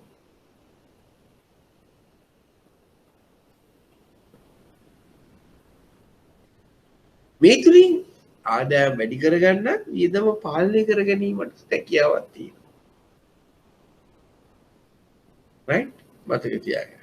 ඉතින් මේ වගේ වැදගත් ප්‍රයෝජන වාසි සැලසෙන නිසා ශ්‍රී ලංකාවේ තුළ තිබෙන මේ බැංකු සහ මූල්‍ය පද්ධතිය නියාමකයන් බලාපොරොත්තු වෙනවා consolidate කරන්න මේ වාසි ලබා ගැනීම සඳහා right okay එතකොට ඔන්න ප්‍රශ්නයක් අහන්න පුළුවන් වැඩගත් කොටසක් මම සාකච්ඡා කරමු තව එක දෙයක් මම කතා කරොත් මේ යාපාලනය ගැන ප්‍රශ්නයක් කතා කළොත් අපි සාකච්ඡා කළා මෙතනදී දැන් මේ පාර අහලා තිබ්බ සභාපති සහ ප්‍රධාන විධායකගේ කාර්යභාරය වෙන. මොකද්ද මේ ආයතනික යහපාලන නියෝජිත ගැටලු කියන්නේ? දැන් අපි දන්නවා ආයතනයක් පාලනය කරනකොට ආයතනයේ ප්‍රින්සිපල් එහෙම නැත්නම් ආයතනයේ අයිතිකරුවන් තමයි කොටස්කරු shareholders. ඒ shareholdersලගේ කටයුතු සිදු කරන්නේ කවුද? අධ්‍යක්ෂක මණ්ඩලය සහ ඉහළ කළමනාකාරී. ඔව් තමයි ඒජන්ට්. දැන් ගනුදෙනුකරු තමයි ප්‍රින්සිපල්. බැංකුව ඒජන්ට්. ඒ වගේ තමයි ආයතනික යහපාලනයේ නියෝජිත ගැටලු කියලා කියන්නේ. ඉස්ලාම් කියන්නේ ආය නියෝජිතයෝ කියන්නේ කවුද? ආයතනයේ shareholdersලා තමයි ප්‍රින්සිපල්ස්ලා. නියෝජිතයෝ තමයි ආයතනයේ පවත්වාගෙන යන අය. කවුද? අධ්‍යක්ෂක මණ්ඩලය සහ ඉහළ කළමනාකාරී. එහෙනම් මොකද්ද මේ යහපාලනයේ නියෝජිත ගැටලු කියන්නේ? ඒක අපි දන්නවා ඔබ්ජෙක්ටිව්. මොකද්ද ඔබ්ජෙක්ටිව් එක?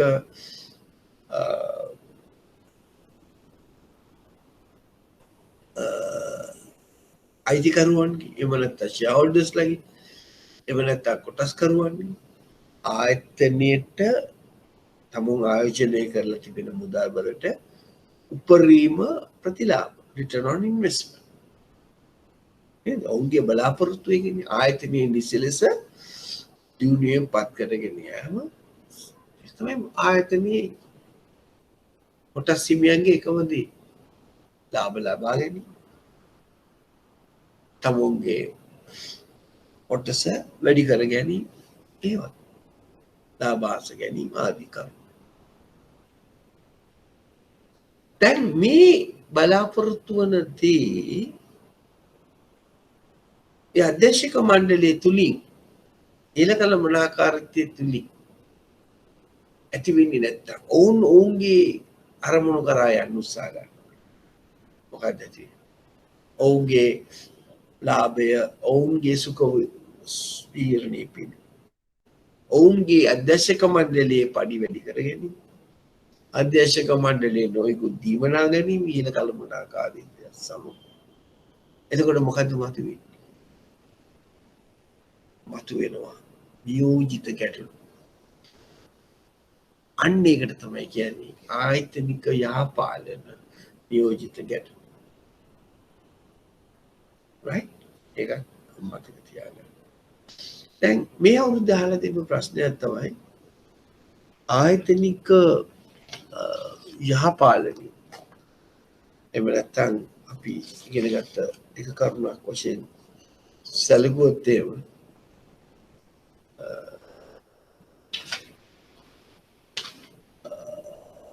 අපි ඒක සිංහලෙන් ගත්තොත් එහෙම ප්‍රශ්නේ තියෙනවා ආයතනික යාපාලනය සම්බන්ධයෙන් නීති පදනම් වූ ක්‍රියාමාර්ග rule based approach සහ ප්‍රතිපත්ති පදනම් වූ ක්‍රියාපටිපාද right මොකද්ද මේකෙන් අදහස් කරන්නේ ප්‍රතිපත්ති පාදක සහ rule based approach දැන් අපි දන්නවා ප්‍රධාන වශයෙන්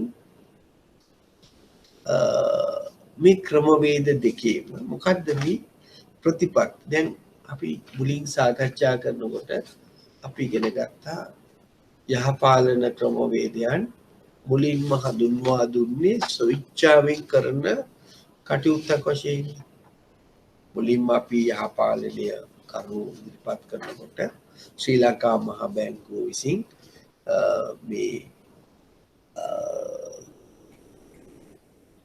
යහපාලනය සම්බන්ධයෙන් අපි සාකච්ඡා කළේ ප්‍රධාන වශයෙන් ස්වච්ඡාවෙන් නමුත් අපිට පෙනී ගිය දෙයක් තමයි ඒ හඳුන්වා දුන් ප්‍රතිපත්ති ප්‍රධාන වශයෙන් අර කරන්න ඕනි නිසා කරනවා මිසක් ඒක ඇඟවේර ගන්න කරනවා මිසක් නිසි ලෙස කිරීම සිදු වෙන්නේ නැහැ. ඒ නිසා අද ලංකාව ඇතුළු විශේෂයෙන් ඇමරිකාව මේ යහපාලන මූලධර්ම rule based approach එකකට ගිහිල්ලා තියෙනවා. rule based approach කියන්නේ නීතිමය පදනම් වූ ක්‍රියාදාමයකට ගිහිල්ලා තියෙනවා.